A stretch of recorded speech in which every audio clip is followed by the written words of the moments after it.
बच्चों, करियरविल की revision series में आप सभी का हार्दिक अभिनंदन करते हैं, स्वागत करते हैं।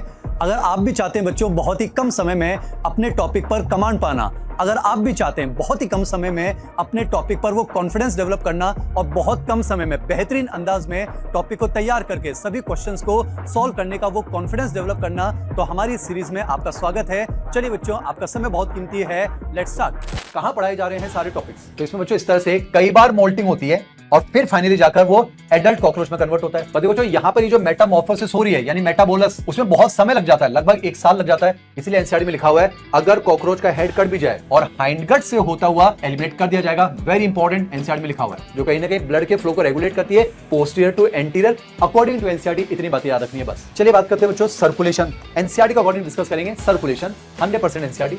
देखिए उसके हार्ट में आपको 12 चैम्बर्स दिखा रखे हैं। एंटीरियर एओर्टा हार्ट का पार्ट नहीं है। फिर उसके बाद बच्चों ये पहुंचता है गिजार्ड। गिजार्ड में उसकी मैकेनिकल क्रशिंग हो जाती है। कोई बहाना नहीं बनाना है, सिलेक्शन का काम चल रहा है ना। आगे मुस्कुराहट के साथ करते हैं बच्चों। चलिए शुरुआत करते हैं कॉकरोच। 10 सेकंड साइलेंस, मन को शांत कीजिए। मेरे मन की बात हो रही है बच्चों ना, परेशान मत होइए, हम आपके साथ हैं। चलिए बच्चों, अब हम चैप्टर की शुरुआत करते हैं। हम पढ़ना चाह रहे हैं कॉकरोच। मैं उम्मीद करता हूं कॉकरोच टॉपिक जो है वो एनसीईआरटी में आपके सामने खुल चुका है। जैसे बच्चों हमने फ्रॉग के बारे में कुछ बेसिक बातें की थी, सबसे पहले हम कॉकरोच के बारे में कुछ बेसिक बातें करते हैं। सुनिएगा बच्चों, कॉकरोच एक अलग चीज है और पेरीप्लेनेटा अमेरिकाना एक अलग चीज है बच्चों।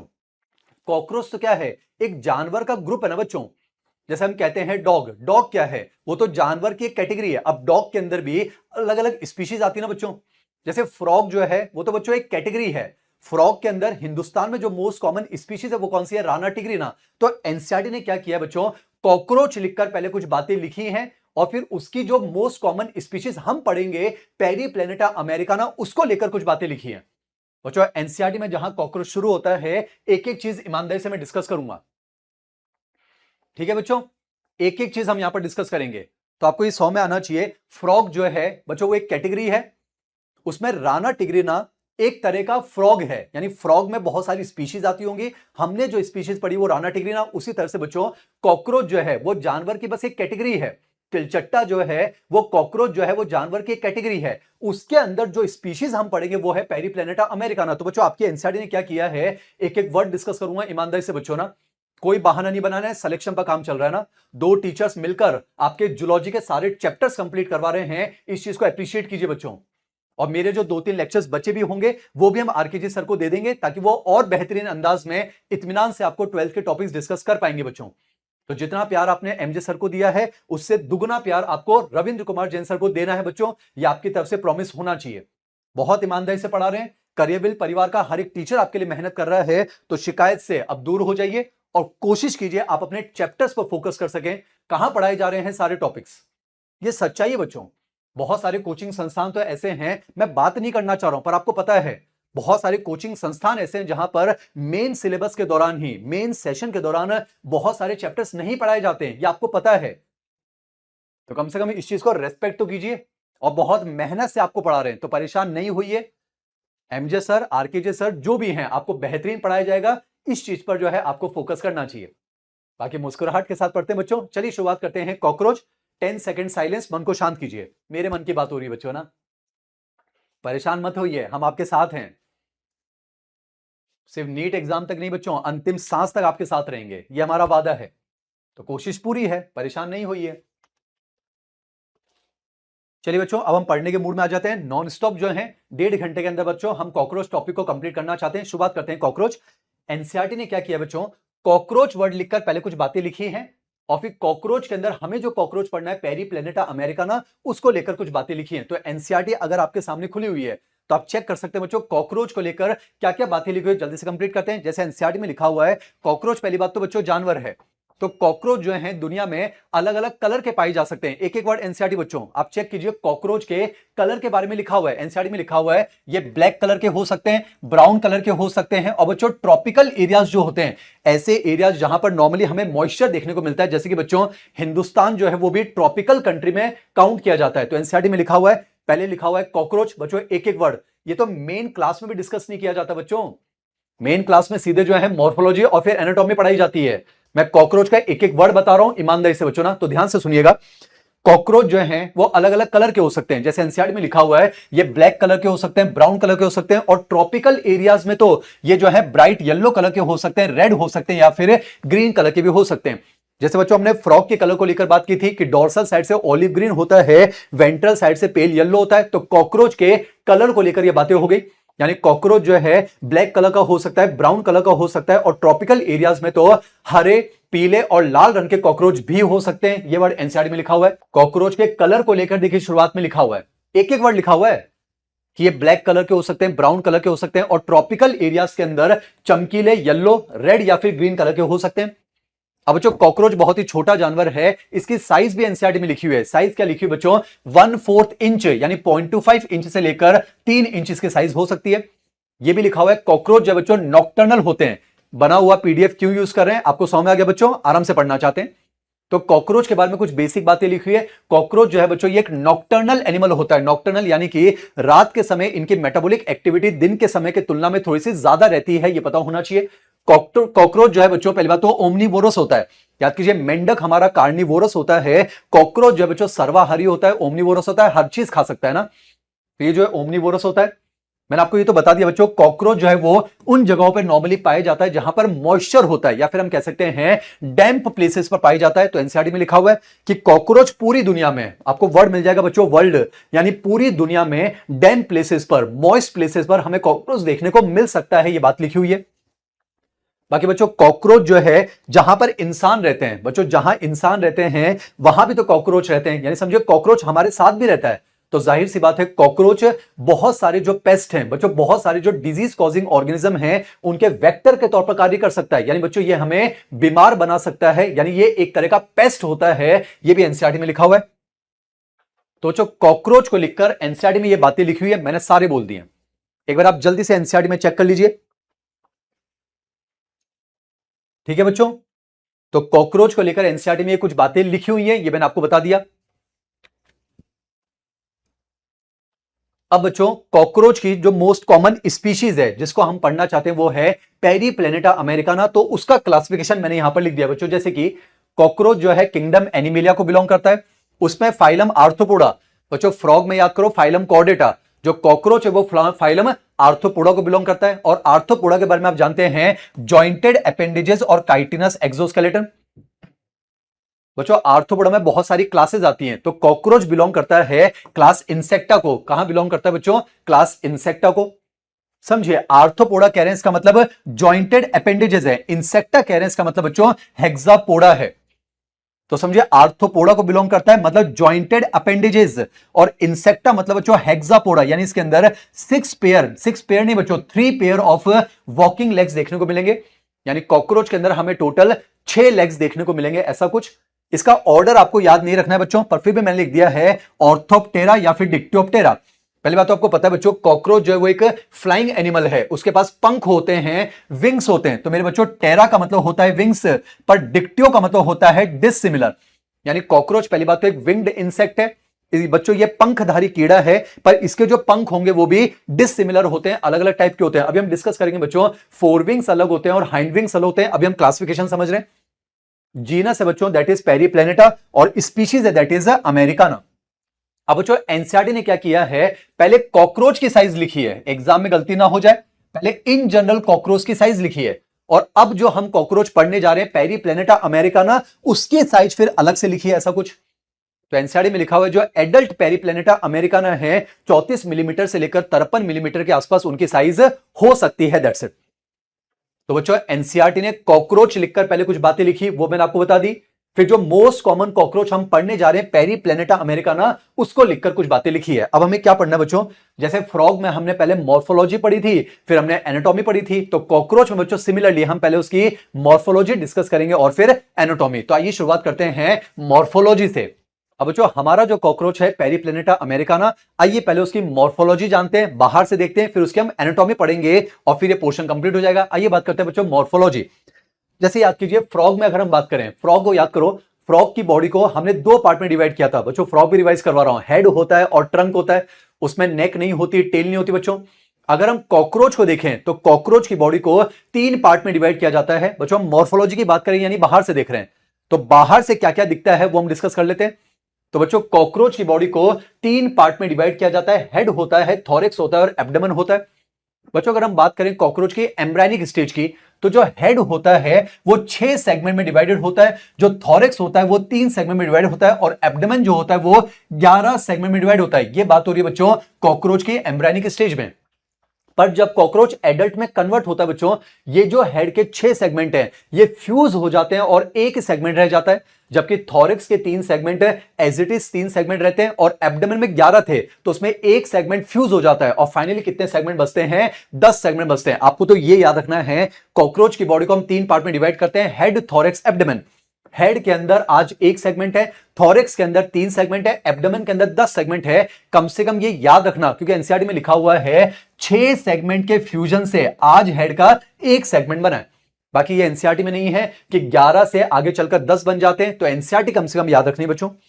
यानी कॉकरोच को अगर हम बाहर से देखें, कॉकरोच को अगर हम बिहार से देखें बच्चों, तो मॉर्फोलॉजिकल अगर देखा जाए इसकी बॉडी को 3 पार्ट में डिवाइड करते हैं, हेड, थॉरैक्स, एब्डोमेन। इतना याद रखेंगे, हेड 6 सेगमेंट के फ्यूजन से बना है और थॉरैक्स के अंदर 3 सेगमेंट है, एब्डोमेन के अंदर 10 सेगमेंट है, ऐसा कुछ। अब एक और चीज समझिए बच्चों, हम पढ़ रहे हैं कॉकरोच, बच्चों ये आर्थ्रोपोडा है, तो याद कीजिए इनकी बॉडी पर काइटिन की प्लेट्स पाई जाती है, यानी पूरी बॉडी पर काइटिन की प्लेट्स मिलती है बच्चों। वो जो काइटिन की प्लेट्स होती है उनको स्क्लेराइड्स कहा जाता है। बच्चों कॉकरोच जो है आर्थ्रोपोडा है ना बच्चों, आर्थ्रोपोडा। तो याद कीजिए एक तो जॉइंटेड अपेंडेजेस होंगे और काइटिन का बही कंकाल होता है ना बच्चों, तो इनकी बॉडी पर काइटिन की हार्ड प्लेट्स पाई जाती है। वो जो काइटिन की प्लेट्स होती है उनको स्क्लेराइड्स कहा जाता है, एनसीईआरटी में लिखा हुआ है। तो देखिए मैंने लिखा हुआ है हार्डेंड काइटिनस प्लेट्स, उनको स्क्लेराइड कहते हैं बच्चों। पर ये जो स्क्लेराइड्स होती है इनको लोकेशन के हिसाब से 3 अलग अलग नाम से जाना जाता है। पहले तो आप समझना बच्चों, मान लेते हैं ये है हमारा कॉकरोच। बच्चों कॉकरोच जो है सिर्फ वर्टिकल पोजीशन में नहीं है, इस तरह का जानवर प्रेजेंट होता है कॉकरोच ऐसे बच्चों। तो ध्यान सुन लिए, इसकी जो अपर सरफेस है इसको आप डोर्सल कहोगे, जो लोअर सरफेस है इसको आप वेंट्रल कहोगे। ध्यान रखना बच्चों, यानी कॉकरोच में पोजीशन को समझ लीजिए। अपर सरफेस बच्चों कॉकरोच कुछ इस तरह से चल रहा है, ऐसे नहीं चल रहा है, कॉकरोच ऐसे चल रहा है ना। तो कॉकरोच में जो अपर सरफेस है उसको आप डोर्सल कहोगे, नीचे वाली को हम वेंट्रल कहेंगे, साइड वाली को लेटरल। अब समझो बच्चों, पूरी बॉडी पर क्या मिलती है? काइटिन की प्लेट्स मिलती हैं। उन काइटिन की प्लेट्स को हम स्क्लेराइड कहते हैं, पर जगह के हिसाब से उनको अलग अलग नाम से पुकारा जाता है। जैसे बच्चों डोर्सल साइड की जो प्लेट होती है उसे कहा जाता है टर्गम या फिर टर्गाइट्स, वेंट्रल साइड वाली को कहा जाता है स्टर्नम या फिर स्टर्नाइट्स, और लेटरल साइड वाली को कहते हैं प्लूरॉन या फिर प्लूराइट्स। एनसीईआरटी में डोर्सल और वेंट्रल वाली का नाम लिखा हुआ है, मैंने यहां लिख दिया बच्चों। पूरी बॉडी पर काइटिन की प्लेट्स होती हैं जिन्हें स्क्लेराइड्स कहते हैं। डोर्सल साइड की जो है उन्हें टर्गम, सिंगुलर है तो टर्गम, प्लूरल है तो टर्गाइट्स। डोर्सल साइड की जो है उन्हें टर्गम या टर्गाइट्स कहते हैं। वेंट्रल साइड वाली को स्टर्नम या स्टर्नाइट्स कहते हैं। लेटरल साइड वाली को प्लूरॉन या फिर प्लूराइट्स कहा जाता है।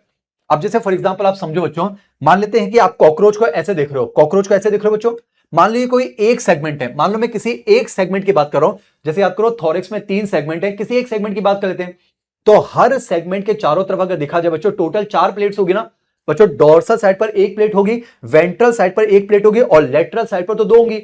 यानी हर सेगमेंट के चारों तरफ हमें 4 प्लेट्स देखने को मिलेंगी। और बच्चों ये जो चारों प्लेट्स होती हैं ये एक थिन इलास्टिक फ्लेक्सिबल मेम्ब्रेन से जुड़ी होती है जिसको आर्थ्रोडियल मेम्ब्रेन कहा जाता है, एनसीईआरटी में लिखा हुआ है। तो जो ध्यान रखना, पूरी बॉडी पर काइटिन की प्लेट्स हैं और ये जो काइटिन की प्लेट्स होती हैं एनसीईआरटी में लिखा हुआ है एक इलास्टिक आर्टिकुलर मेम्ब्रेन से जुड़ी होती है जिसको आर्थ्रोडियल मेम्ब्रेन कहा जाता है। एग्जाम में पूछा जा चुका है, ये वर्ड याद होना चाहिए। अब एक और पॉइंट सुन लीजिए बच्चों, समझिए। अगर देखा जाए एम्ब्रायनिक स्टेज में, एनसीईआरटी का पॉइंट बोल रहा हूं बच्चों, एम्ब्रायनिक स्टेज में अगर देखा जाए तो इसके हेड में कितने सेगमेंट थे बच्चों? 6। एम्ब्रायनिक स्टेज में अगर हम इसके हेड को देखें तो उसमें 6 सेगमेंट है और हर सेगमेंट की अपनी टर्गम भी होगी, स्टर्नम भी होगी, प्लूरॉन भी होगी। पर कमाल की बात है बच्चों, 6 सेगमेंट फ्यूज होकर आज एक सेगमेंट बन चुका है। तो 6 सेगमेंट की जितनी भी स्क्लेराइड्स थी वो भी सारी फ्यूज हो चुकी है। तो आज इस पर हेड पर बस सिंगल एक कैप्सूल मिलती है जिसे हेड कैप्सूल कहा जाता है, एनसीईआरटी में लिखा हुआ है। बच्चों एम्ब्रायनिक स्टेज में तो हेड में 6 सेगमेंट है ना, मान लो 6 सेगमेंट है तो हर सेगमेंट की टर्गम भी होगी, स्टर्नम भी होगी, प्लूरॉन भी होगी। पर क्या हुआ बच्चों, हेड के 6 सेगमेंट फ्यूज हो गए। और सोचो जब हेड के 6 सेगमेंट फ्यूज हो गए तो हेड की जितनी भी काइटिनस प्लेट्स थी वो भी सारी फ्यूज हो गई। तो आज हेड पर बस एक ही काइटिन की पूरी कैप्सूल मिलती है, उसे हेड कैप्सूल कहते हैं, ये एनसीईआरटी में लिखा हुआ है। तो यहां पर बच्चों ये बातें हमने डिस्कस कर ली। तो आपको तो ये याद रखना है, मॉर्फोलॉजी वाइज अगर देखा जाए बॉडी को 3 पार्ट में डिवाइड करते हैं, हेड, थॉरैक्स, एब्डोमेन। जो हेड है वो 6 सेगमेंट के फ्यूजन से बना है, तो आज तो उसमें एक ही सेगमेंट है और उस पर काइटिन की बस एक ही कैप्सूल है जिसे हेड कैप्सूल कहते हैं। थॉरिक्स के अंदर कितने सेगमेंट है बच्चों? 3 है। थॉरिक्स में 3 पार्ट हैं, एब्डोमेन के अंदर 10 है। चलिए एक और चीज सुन लीजिए, ये जो थॉरिक्स है बच्चों, इसके अंदर कितने सेगमेंट है? 3 है। तो ये जो है सबसे पहले वाला है, ये बीच वाला है, ये बाद वाला है। अगर एंटीरियर से पोस्टीरियर अगर देखा जाए बच्चों, ये डोर्सल, ये वेंट्रल, ये एंटीरियर, ये पोस्टीरियर, तो ये थॉरिक्स का सबसे पहला वाला पार्ट है, इसे हम कहेंगे प्रोथॉरिक्स। ये बीच वाला है मीजोथॉरिक्स और ये लास्ट वाला है मेटाथॉरिक्स। यानी थॉरिक्स को बच्चों हम 3 पार्ट में डिवाइड कर सकते हैं, प्रोथॉरिक्स, मीजोथॉरिक्स और मेटाथॉरिक्स, ऐसा कुछ। चलिए एनसीईआरटी का पॉइंट सुनना बच्चों, कॉकरोच में वैसे नेक तो नहीं होती है, कॉकरोच में गर्दन नहीं है, पर एनसीईआरटी में लिखा हो बच्चों, ध्यान से देखो, ये हेड वाला पोर्शन है और ये थॉरिक्स है। तो जो हेड और थॉरिक्स आपस में जुड़े हुए ना, तो एक्चुअली में क्या होता है, ये जो प्रोथॉरिक्स है, देखो इसी प्रोथॉरिक्स का एक एक्सटेंशन निकला बच्चों, प्रोथॉरिक्स है। प्रोथॉरिक्स ही आगे थोड़ा सा एक्सटेंड हो जाता है और ये जो एक्सटेंडेड पार्ट है प्रोथॉरिक्स का, जो कि थॉरिक्स और हेड को जोड़ता है, ये नेक का काम कर जाता है। तो एनसीईआरटी में ऐसा लिखा हो बच्चों। यानी हम कह सकते हैं, अगर पूछा जाए कॉकरोच की जो बॉडी है इसको कितने पार्ट में डिवाइड करते हैं? 3 पार्ट में, हेड, थॉरिक्स, एब्डोमेन। पर थॉरिक्स का जो सबसे पहला पार्ट है बच्चों, प्रोथॉरिक्स, वही एक्सटेंड होकर किसका काम करता है? नेक का। और एनसीईआरटी में लिखा हुआ है ये जो नेक है बच्चों बहुत ही फ्लेक्सिबल होती है, बहुत ही फ्लेक्सिबल, और इसी की मदद से ये अपने हेड को किसी भी डायरेक्शन में इस तरह से इजीली मूव कर सकता है। यह बात भी एनसीईआरटी में लिखी हुई है। ठीक है मेरे बच्चों, तो मॉर्फोलॉजी में लेकर 3 सेगमेंट को लेकर ये बातें हो गई। अब अगर आप मॉर्फोलॉजी पढ़ना चाहते हो तो हमें क्या पढ़ना है? हेड में हमें क्या दिख रहा है बाहर से? बच्चों मॉर्फोलॉजी मतलब बाहर से पढ़ रहे हैं अभी, तो हमें हेड पढ़ना है, थॉरिक्स पढ़ना है और एब्डोमेन पढ़ना है। 1 बाय 1 शुरू करते हैं। पहले बात करते हैं बच्चों हेड के बारे में। बहुत मेहनत से बच्चों, पहले हेड पढ़ लेंगे, थॉरिक्स पढ़ लेंगे, एब्डोमेन, मॉर्फोलॉजी कंप्लीट हो जाएगी। फिर हम इसकी एनाटॉमी पढ़ लेंगे, digestion, respiration, circulation, excretion, nervous, reproduction और कॉकरोच कंप्लीट हो जाएगा। तो आइए बच्चों पहले बात करते हैं हेड के बारे में। अब ध्यान सुनना, जैसे मान लो बच्चों ये है, मान लो कॉकरोच, ऐसे कॉकरोच ऐसे नहीं चलता है, ऐसे चल रहा है। मान लो कॉकरोच ऐसे चल रहा है। अब ध्यान सुनना बच्चों, ये मान लो उसका हेड है, ये हेड है, ये जो पोर्शन है बच्चों, यानी समझो मेरी रिस्ट से लेकर इस कड़े तक, इसको मान लो आप ये थॉरिक्स है, और कड़े से लेकर लास्ट तक ये पूरा पोर्शन क्या है? एब्डोमेन है। यानी बच्चों हेड है, थॉरिक्स है और ये एब्डोमेन है। अब समझना, ये बॉडी बच्चों इसकी बॉडी की लॉन्ग एक्सिस है, एक वर्ड नहीं छोड़ूंगा, ये इसकी बॉडी की लॉन्ग एक्सिस है। तो इसका जो हेड होता है ना बच्चों, वो लॉन्ग एक्सिस कैसे राइट एंगल पर प्रेजेंट होता है, ऐसे। ये पॉइंट समझ आ गया? यानी मैं कह सकता हूं बच्चों, कॉकरोच का जो हेड होता है ये होता है राइट एंगल पर प्रेजेंट होता है, लॉन्ग एक्सिस के ऐसे। वापस समझा रहा हूं, ये मान लो हेड है, ये थॉरिक्स है, ये एब्डोमेन है बच्चों। तो जो हेड होता है वो लॉन्ग एक्सिस के ऐसे राइट एंगल पर होता है, परपेंडिकुलर। यानी कॉकरोच कुछ इस तरह से आपको देखने को मिलेगा। तो कॉकरोच का हम हेड पढ़ रहे हैं बच्चों। तो हेड को लेकर पहला पॉइंट तो याद रखना है, ये जो हेड होता है ये लॉन्ग एक्सिस के बच्चों, जैसे मान लो ये लॉन्ग एक्सिस है, लॉन्ग एक्सिस, तो हेड कुछ इस तरह से है, यानी लॉन्ग एक्सिस के राइट एंगल पर होता है, 90 डिग्री पर होता है। ये पॉइंट याद रखना है। अब बच्चों इसको ध्यान समझना, कॉकरोच अभी ऐसे जा रहा है, ऐसे जा रहा है। अब मैं कॉकरोच को आपकी तरफ ला रहा हूं, ये जो कॉकरोच है अब ये आपकी तरफ आ रहा है बच्चों। तो जाहिर सी बात है, जब आप सामने से देखोगे तो आपको क्या दिखेगा? सिर्फ हेड दिखेगा बच्चों। ये जो है लॉन्ग एक्सिस के राइट एंगल पर है, पर अब मैं कॉकरोच को आपकी तरफ ला रहा हूं, ये चलकर आपकी तरफ आ रहा है। तो आपको अब सामने से क्या दिख रहा है? सिर्फ हेड दिख रहा है। और ये जो हेड बच्चों कैसा दिख रहा है? ये ट्रायंगुलर शेप दिख रहा है। कैसा दिख रहा है? ट्रायंगुलर। तो यही व्यू मैंने आपके सामने बना रखा है।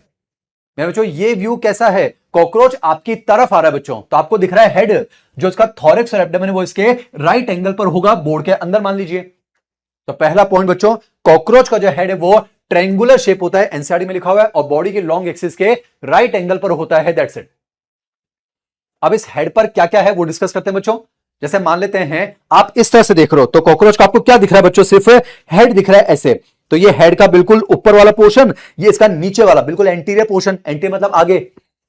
बच्चों अब हम डिस्कस करते हैं हेड के बारे में। तो हेड में क्या क्या होता है सुनना। इसके हेड पर सबसे ऊपर अगर देखा जाए बच्चों, 1 पेयर कंपाउंड आइज देखने को मिलती है, 1 पेयर कंपाउंड आइज। और बच्चों इस कंपाउंड आइज के थोड़ा आगे चले तो यहां पर मैं 1 पेयर सिंपल आई भी देखने को मिलती है, जिसको ऑसिलस कहते हैं, एनसीईआरटी की फिगर में मेंशन्ड है। अब बच्चों समझो, ये तो है सिंपल आई, ये है कंपाउंड आई। नाम से पता चल रहा है कंपाउंड आई है, मतलब ऐसी आई जिसमें आपको मल्टीपल यूनिट्स देखने को मिलेगी। तो बच्चों इस एक कंपाउंड आई में 2000 यूनिट्स देखने को मिलती है, जिन्हें ओमेटिडिया कहा जाता है। ये याद होना चाहिए बच्चों। हमें 3 चीजें पढ़नी है, हेड, थॉरिक्स, एब्डोमेन। पहले हम पढ़ रहे हैं हेड। तो ध्यान रखना, हेड कैसा है? ट्रायंगुलर शेप है। आप कैसे देख रहे हो? कॉकरोच में हेड ऐसे होता है ना, ये आपकी तरफ आ रहा है, आप सामने से देख रहे हो, ऐसे दिख रहा है, सेम डायग्राम। तो हेड जो है राइट एंगल पर है, ये देखो लॉन्ग एक्सिस के राइट एंगल। साथ ही साथ ट्रायंगुलर है। अब यहां पर बच्चों हमें मिलेंगे एक जोड़ी कंपाउंड आई, एक जोड़ी सिंपल आई। फिर एनसीईआरटी कहती है थोड़ा सा और इधर चले बच्चों, यानी एंटीरियर साइड की तरफ, यहां मेम्ब्रेनस सॉकेट होते हैं। एनसीईआरटी का वर्ड बोल रहा हूं, यहां मेम्ब्रेनस सॉकेट है और उन मेम्ब्रेनस सॉकेट ऐसे दो लॉन्ग थ्रेड लाइक स्ट्रक्चर निकल जाते हैं जिन्हें एंटीना कहा जाता है। फिगर में चेक कीजिए, तो एनसीईआरटी में लिखा हुआ है, थोड़ा आगे चलें तो देखिए मेम्ब्रेनस सॉकेट है और इन मेम्ब्रेनस सॉकेट से ये जो दो लॉन्ग फिलामेंटस स्ट्रक्चर निकल रहे हैं इनको एंटीना कहा जाता है। और एनसीईआरटी में लिखा हुआ है ये जो एंटीना है बच्चों, इसके एनवायरमेंट के अंदर क्या चेंजेस हो रहे हैं उनको डिटेक्ट करने में हेल्प करता है, क्योंकि एंटीना पर देखने को मिलते हैं बहुत सारे सेंसरी रिसेप्टर। एनसीईआरटी के हिसाब से ये बात कंप्लीट। बाकी इसके एंटीना पर कौन कौन से सेंसरी रिसेप्टर वो एनसीईआरटी में नहीं बच्चों, जैसे कि इसके एंटीना पर टच रिसेप्टर भी होते हैं, उससे इसको टच का पता चल जाता है। ऑल्फैक्टरी रिसेप्टर भी होते हैं, स्मेल का पता चल जाता है।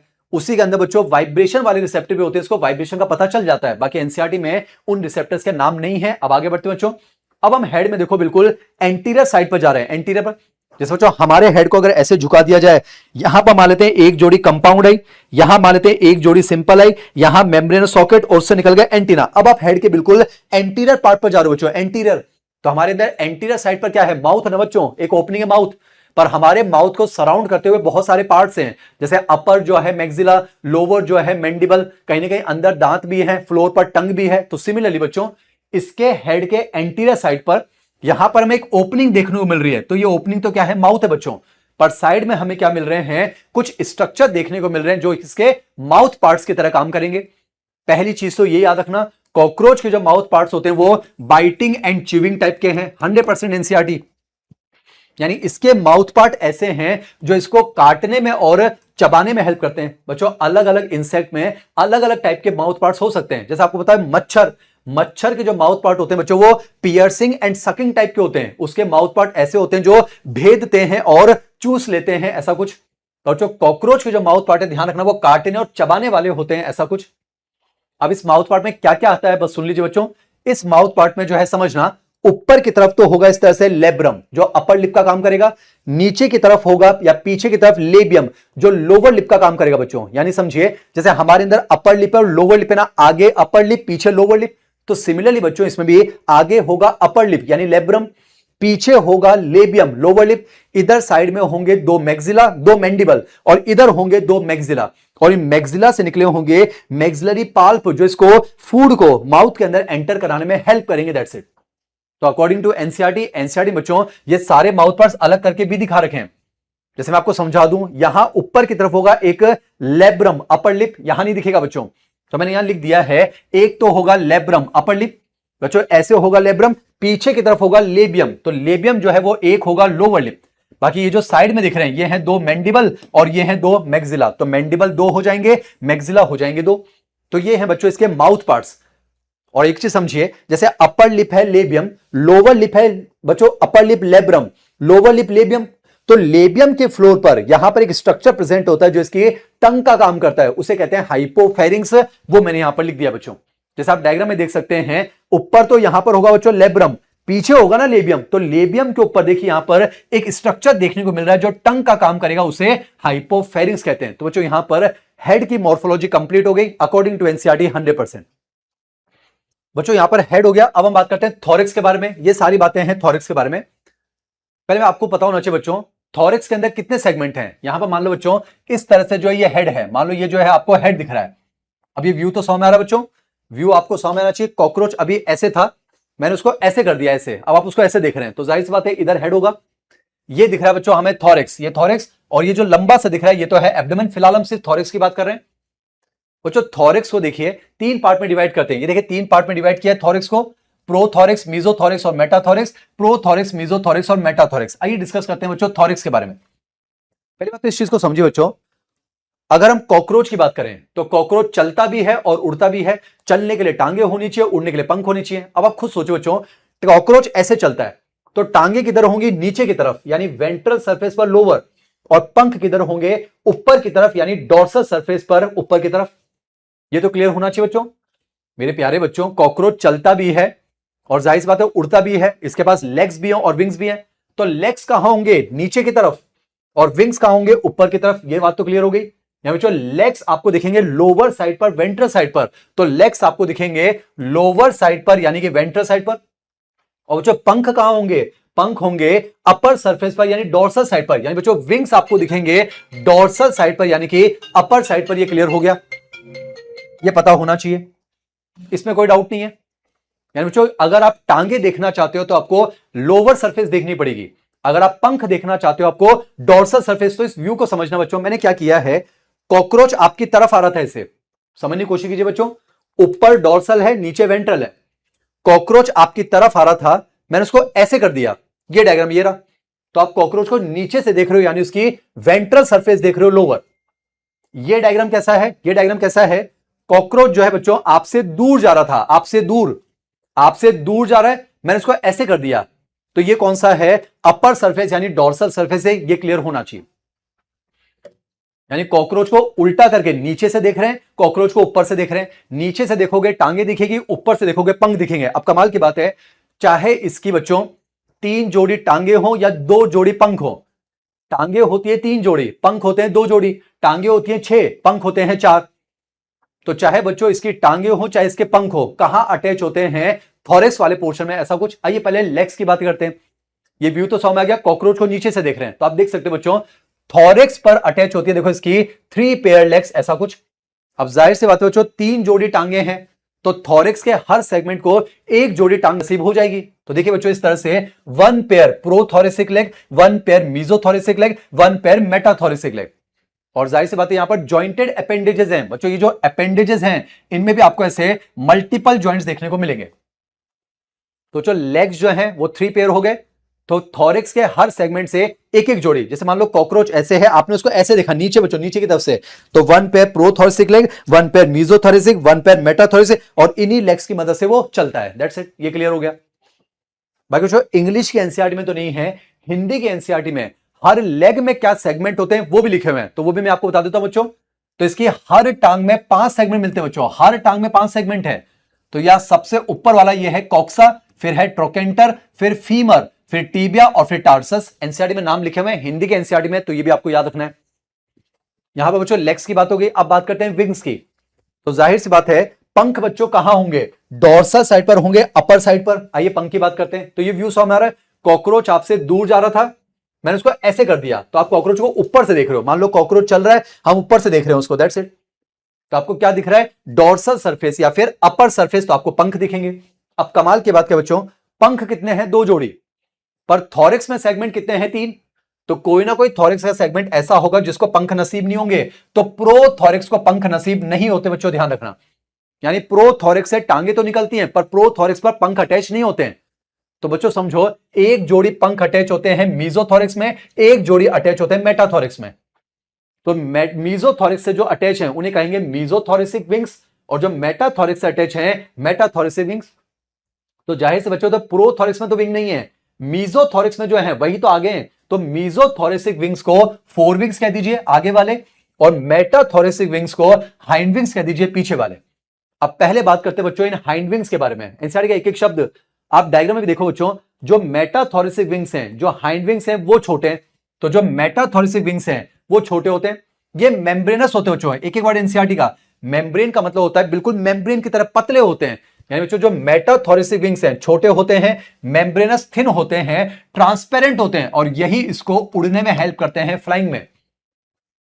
अगर हम बात करें बच्चों, देखिए जो मीजोथॉरेसिक विंग है, प्रोथॉरेसिक विंग तो है ही नहीं, जो मीजोथॉरेसिक विंग है, पहली बात तो आप देख रहे हो लंबे हैं। जो मीजोथॉरेसिक विंग्स हैं वो लंबे होते हैं। एनसीईआरटी में लिखा हुआ है लेदरी होते हैं। इसका मतलब ये नहीं कि लेदर के बने हुए हैं, लेदरी का मतलब होता है बच्चों थिक होते हैं, यानी नॉन मेम्ब्रेनस है, मोटे हैं, और ये ओपेक होते हैं बच्चों। यानी जो अगर आप देखोगे जो ये वाले विंग्स होते हैं, ये वाले जो इसके बच्चों मीजोथॉरेसिक विंग है, एक साइड ऐसा दिखा देते हैं, तो वो इस तरह से ओपेक होते हैं, ओपेक। और जो ये फ्लाइंग में हेल्प नहीं करते, इनका उड़ने में कोई रोल नहीं है। तो इनका काम क्या है बच्चों? ये रेस्टिंग कंडीशन में जो इसके हाइंड विंग्स हैं उनको कवर कर लेंगे, प्रोटेक्शन देंगे, और हाइंड विंग छोड़िए पूरे पीछे वाले पोर्शन को कवर करते हैं, प्रोटेक्शन देते हैं। तो जो यहां पर थॉरेक्स वाला पोर्शन कंप्लीट हो गया। एक एक वर्ड एनसीईआरटी है, वेरी इंपॉर्टेंट। तो आपने देखा बच्चों डिसिमिलर विंग है, यही तो मैं आपको समझा रहा था। एक जोड़ी विंग छोटे हैं, एक जोड़ी विंग बड़े हैं, एक जोड़ी विंग ट्रांसपेरेंट है, एक जोड़ी विंग ओपेक है। एक जो है मेम्ब्रेनस है, एक लेदरी, डिसिमिलर विंग्स हैं, तभी तो कहा था ऑर्थोप्टेरा डिक्टियोप्टेरा। बच्चों हेड हो गया, थॉरिक्स हो गया। अब हम बात करते हैं एब्डोमेन के बारे में। आइए बात करते हैं एब्डोमेन। एब्डोमेन में बहुत सारी चीजें ऐसी भी आएंगी जो रिप्रोडक्शन में काम आएगी, फिलहाल बस सुन लेना बच्चों। अब एब्डोमेन की बात करते हैं। मान लेते हैं मैंने इस तरह से कॉकरोच बनाया। एब्डोमेन में कितने सेगमेंट होते हैं बच्चों? 10। 1 2 3 4 5 6 7 8 9 10 ऐसा कुछ। तो चाहे वो मेल हो चाहे फीमेल हो, एब्डोमेन के अंदर बच्चों 10 सेगमेंट होंगे। अब पहले कुछ बातें कर लेते हैं ऐसी जो मेल फीमेल दोनों में है। मेल फीमेल दोनों में, जैसे बच्चों ये बात करते हैं मेल फीमेल दोनों में, तो आप कॉकरोच को ऊपर से देख रहे हो, इसको समझना बच्चों। यानी कॉकरोच आपसे दूर जा रहा था, आप सिर्फ एब्डोमेन देख रहे हैं बच्चों। एब्डोमेन, तो एब्डोमेन में 10 सेगमेंट है। इधर आगे थॉरिक्स भी होगा, जिसमें मेटाथॉरिक्स, मीजोथॉरिक्स, प्रोथॉरिक्स, और फिर से हेड होगा, एंटेना निकलेंगे, वो एक अलग चीज है। अभी हम सिर्फ एब्डोमेन की बात कर रहे हैं। ये व्यू समझना बच्चों। कॉकरोच ऐसे जा रहा था, आपने उसको ऐसे बनाया, तो ये कौन से साइड है? यह है बच्चों डोर्सल या फिर अपर सरफेस। तो देखिए क्या होता है, चाहे मेल हो या फीमेल हो बच्चों, उसमें जो 10th टर्गम होता है, या तो डोर्सल साइड की जो काइटिनस प्लेट होती है उसको टर्गम कहते हैं। तो जो 10th टर्गम है उससे देखिए ऐसे लॉन्ग फिलामेंटस स्ट्रक्चर निकलते हैं जिनको एनल सर्काई कहा जाता है, ये ध्यान रखेंगे।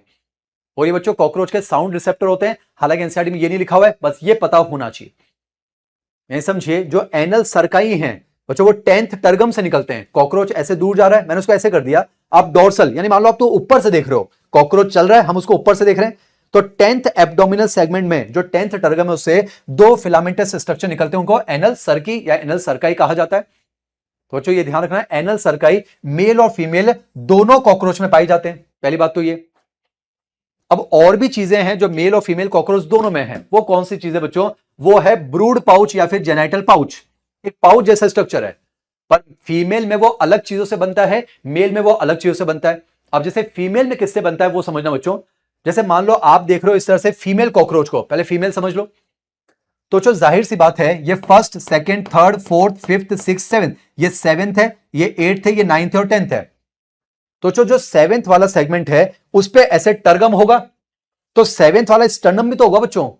7th वाला स्टर्नम समझिए, डोर्सल साइड पर टर्गम है, वेंट्रल साइड पर स्टर्नम है।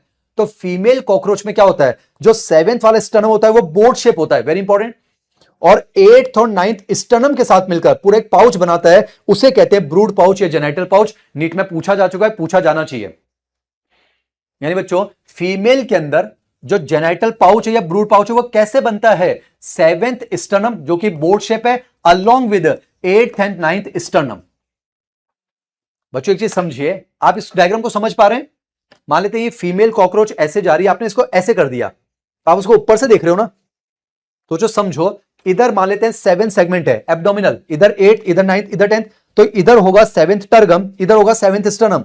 तो 7th स्टर्नम बोट शेप होता है, अलोंग विद 8th और 9th स्टर्नम। देखो पूरा एक पाउच बन गया, ये रहा वो पाउच, इसे कहा जाता है ब्रूड पाउच या फिर जेनाइटल पाउच। इसमें बच्चों ये एंटीरियर आगे वाला है, ये पोस्टीरियर। अब इस ब्रूड पाउच में किस किस की ओपनिंग होती है वो सुन लीजिए। इस ब्रूड पाउच में एक तो फीमेल जेनाइटल पोर होगा, जिसमें हम जहां से ओवा आएंगे, स्पर्मेथिकल पोर होगा जहां से स्पर्म आएंगे, और कोलेट्रल ग्लैंड की ओपनिंग देखने को मिलती है। ये रिप्रोडक्शन में मैं आपको समझा दूंगा, ठीक है। अब बात करते हैं बच्चों मेल।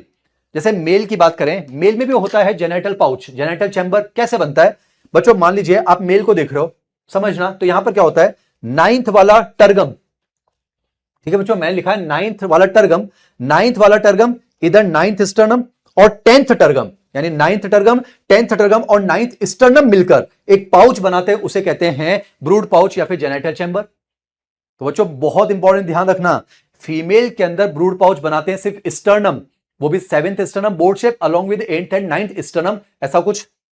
जबकि मेल के अंदर स्टर्नम और टर्गम दोनों मिलकर बनाते हैं, जिसमें 9th और 10th tergum along with 9th sternum, genital chamber बनता है इसे। अब इस जेनाइटल चैम्बर में क्या क्या मिलता है? इसमें एक तो बच्चों डोर्सल साइड पर एनस मिल जाएगा, वेंट्रल साइड पर गोनोपोर होगा और गोनेपोफाइसिस होंगे। अभी समझाऊंगा गोनेपोफाइसिस क्या होता है। यानी बच्चों एनल सर्काई मेल और फीमेल दोनों में है, ब्रूड पाउच जेनाइटल चैम्बर दोनों में है। अब एक ऐसी चीज है जो सिर्फ मेल के पास है, एक ऐसी चीज है जो सिर्फ मेल के पास है, वो है बच्चों एनल स्टाइल। अब आप इस व्यू को समझिए, कॉकरोच आपकी तरफ आ रहा है, मेल कॉकरोच आपकी तरफ आ रहा है, मैंने उसको ऐसे उठा दिया, तो आपको मेल कॉकरोच का वेंट्रल साइड दिख रहा है, लोअर वेंट्रल, तो चूंकि ये वेंट्रल साइड है, ये जो आपको दिख रहा है ये वेंट्रल साइड है। तो बच्चों जाहिर सी बात है वेंट्रल साइड पर क्या मिलेगा, स्टर्नम। तो जो 9th स्टर्नम है उससे देखिए दो शॉर्ट थ्रेड लाइक स्ट्रक्चर निकलते हैं, इनको एनएल स्टाइल कहा जाता है। और ये कहीं ना कहीं मेल को जो है, कहीं ना कहीं मेल को कॉपुलेशन में हेल्प करते हैं, ऐसा कुछ। तो यहां पर बच्चों अभी हमने सिर्फ मॉर्फोलॉजी डिस्कस की है, हेड, थॉरैक्स, एब्डोमेन। अब हम डिस्कस करेंगे एनाटॉमी। चलिए बच्चों अब हम बात करते हैं एनाटॉमी। तो एनाटॉमी में digestion, respiration, circulation, excretion, nervous reproduction. पहले शुरुआत करते हैं बच्चों डाइजेशन। बहुत मेहनत से बनाया गया बच्चों, बहुत मेहनत से, 100% एनसीईआरटी, कोई इधर उधर की चीज नहीं। चलिए शुरुआत करते हैं बच्चों डाइजेशन। पहली बात तो डाइजेस्टिव सिस्टम का काम क्या है, डाइजेशन करना। और ये मैंने आपको फ्रॉग में बताया था, एलिमेंट्री कैनाल होगी, गट, जिसमें डाइजेशन होगा, और उसके बाहर कुछ डाइजेस्टिव ग्लैंड होंगी जो अपना सिक्रेशन यहां पहुंचाएंगी, और उस सिक्रेशन में ऐसा कुछ होता होगा जो डाइजेशन में हेल्प करेगा। पहले बात करते हैं कॉकरोच की एलिमेंट्री कैनाल। ये व्यू तो समझ में आ रहा है बच्चों, ये हेड वाला पोर्शन है, ये वो देखिए छोटा सा नेक, ये थोरेक्स वाला पोर्शन है, और ये एब्डोमेन, ऐसा कुछ। अब बात करते हैं बच्चों इसके एलिमेंट्री कैनाल। जैसे इसके एलिमेंट्री कैनाल में क्या क्या आता है वो हम डिस्कस कर लेते हैं जल्दी से बच्चों। शुरुआत हम करेंगे माउथ से, जल्दी से सुन लीजिए। ये मान लेते हैं बच्चों माउथ है, यहां पर माउथ पार्ट्स होंगे, वो हम डिस्कस कर चुके हैं, लेब्रम, लेबियम, मैक्सिला, मैंडिबल, हाइपोफेरिंक्स। ये देखिए मैंने बनाई है हाइपोफेरिंक्स। अब माउथ से जैसे अंदर घुसे क्या आएगी बच्चों, बक्कल कैविटी, आगे बक्कल कैविटी। बक्कल कैविटी के बाद शॉर्ट ट्यूबुलर फेरिंग्स, सब वर्ड एनसीईआरटी के बच्चों, short tubular pharynx. Short tubular pharynx के बाद ये जो आपको दिख रही है ये ट्यूबुलर पैसेज जो है, ये है ईसोफेगस, ये ईसोफेगस। ईसोफेगस के बाद हमें यहां पर एक स्ट्रक्चर देखने को मिल रहा है जिसे हम क्रॉप कह रहे हैं। क्रॉप के बाद हमें एक चैम्बर देखने को मिल रहा है जिसे हम गिजार्ड कह रहे हैं। बच्चों आपने ये क्रॉप और गिजार्ड शब्द जो है एवीज में भी सुने होंगे, टू एडिशनल चैम्बर्स जो बर्ड्स के एलिमेंट्री कैनाल में प्रेजेंट होते हैं, क्रॉप एंड गिजार्ड। तो जो काम पक्षियों के अंदर क्रॉप एंड गिजार्ड करता है, वही काम यहां पर बच्चों कॉकरोच के अंदर क्रॉप एंड गिजार्ड करेंगे। और सुनिए बच्चों, इसकी जो पूरी एलिमेंट्री कैनाल है गट, उसको हम 3 पार्ट में डिवाइड करते हैं, फोरगट, मिडगट और हाइंडगट। तो जो माउथ से लेकर गिजार्ड तक ये पोर्शन कहलाता है फोरगट। माउथ से लेकर गिजार्ड तक ये कहलाता है बच्चों फोरगट। उसके बाद देखिए ये है छोटी सी मिडगट, ये है मिडगट। और मिडगट के बाद डायमीटर ज्यादा है, ये हो जाएगी बच्चों हाइंडगट। इसके हाइंडगट में 3 चीजें हैं, इलियम, कॉलन और रेक्टम। और रेक्टम लास्ट में बच्चों इस तरह से डोर्सल साइड पर एनस से खुल जाएगा। तो माउथ से लेकर एनस तक ये जो एक होलो ट्यूब लाइक स्ट्रक्चर है, यही तो इसके एलिमेंट्री कैनाल है। ये वो जगह है जिसमें फूड आएगा, इसी में डाइजेशन होगा बच्चों। तो ये तो हो गए एलिमेंट्री कैनाल। तो कॉकरोच की एलिमेंट्री कैनाल को 3 पार्ट में डिवाइड करते हैं, फोरगट, मिडगट, हाइंडगट। पहले एनसीईआरटी का पॉइंट सुनना बच्चों। आपको बताया है पूरी बॉडी पर काइटिन की प्लेट्स है बच्चों, काइटिनस। मतलब मैं एक वर्ड यूज कर रहा हूं क्यूटिकल।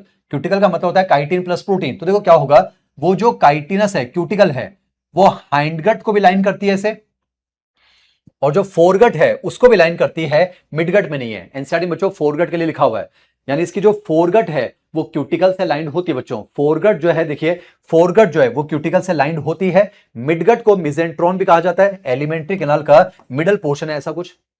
तो आप तो ध्यान रखना बच्चों, फोरगट के अंदर क्यूटिकल की लाइनिंग है, हाइंडगट में क्यूटिकल की लाइनिंग है, मिडगट में क्यूटिकल की लाइनिंग नहीं है।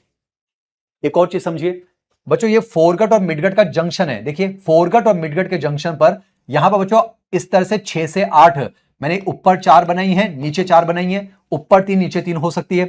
यानी बच्चों फोरगट और मिडगट के जंक्शन पर आप देख पा रहे हैं 6 से 8 कुछ ब्लाइंड ट्यूबल्स की पूरी रिंग बन जाती है। डायग्राम 3D में बच्चों, जैसे मान लो ये फोरगट, ये मिडगट, तो यहां पर इस तरह से 6 से 8 ऐसे कुछ ब्लाइंड ट्यूबल्स निकले हुए हैं। ब्लाइंड ट्यूबल मतलब ऐसी ट्यूबल जो एक तरफ से बंद हो और सिर्फ एक तरफ से खुली हो। एनसीईआरटी में वर्ड लिखा हुआ जो ब्लाइंड ट्यूबल। तो आप देख पा रहे हैं फोरगट और मिडगट के जंक्शन पर ऐसे 6 से 8 ब्लाइंड ट्यूबल्स की पूरी एक रिंग बन जाती है। ये जो ब्लाइंड ट्यूबल्स हैं इन्हें कहा जाता है हेपेटिक सिका या फिर गैस्ट्रिक सिका। तो जो पहली बात तो फोरगट और मिडगट के जंक्शन पर 6 से 8 ब्लाइंड ट्यूबल्स की पूरी एक रिंग बन जाती है, इसे कहते हैं हेपेटिक सिका या गैस्ट्रिक सिका।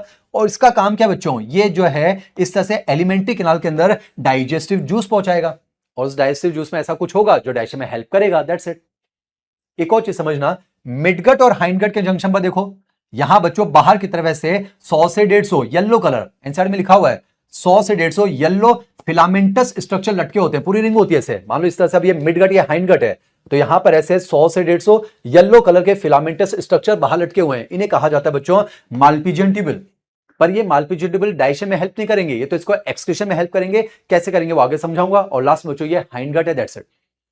ये तो हो गए बच्चों इसकी एलिमेंट्री कैनाल। आपको जो है इन हेपेटिक सिका की पोजीशन और मालपीजियन ट्यूबल की पोजीशन ध्यान रखनी है। फोरगट मिडगट के जंक्शन पर 6 से 8 blind tubule hepatic caeca, midgut hindgut के जंक्शन पर 100 से 150 yellow filamentous tubule Malpighian tubule. अब जो ये तो हो गई इसकी एलिमेंट्री कैनाल। और अब बात कर लेते हैं डाइजेस्टिव ग्लैंड। बच्चों मेंढक के पास सलाइवरी ग्लैंड नहीं होती है, फ्रॉग के मेंढक के पास नहीं होती है, कॉकरोच के पास होती है, एनसीईआरटी के फिगर में है। इसके पास सलाइवरी ग्लैंड है बच्चों। जैसे मान लेते हैं ये रही एक सलाइवरी ग्लैंड, ये रही एक सलाइवरी ग्लैंड, एलिमेंट्री ग्लैंड के बाहर है।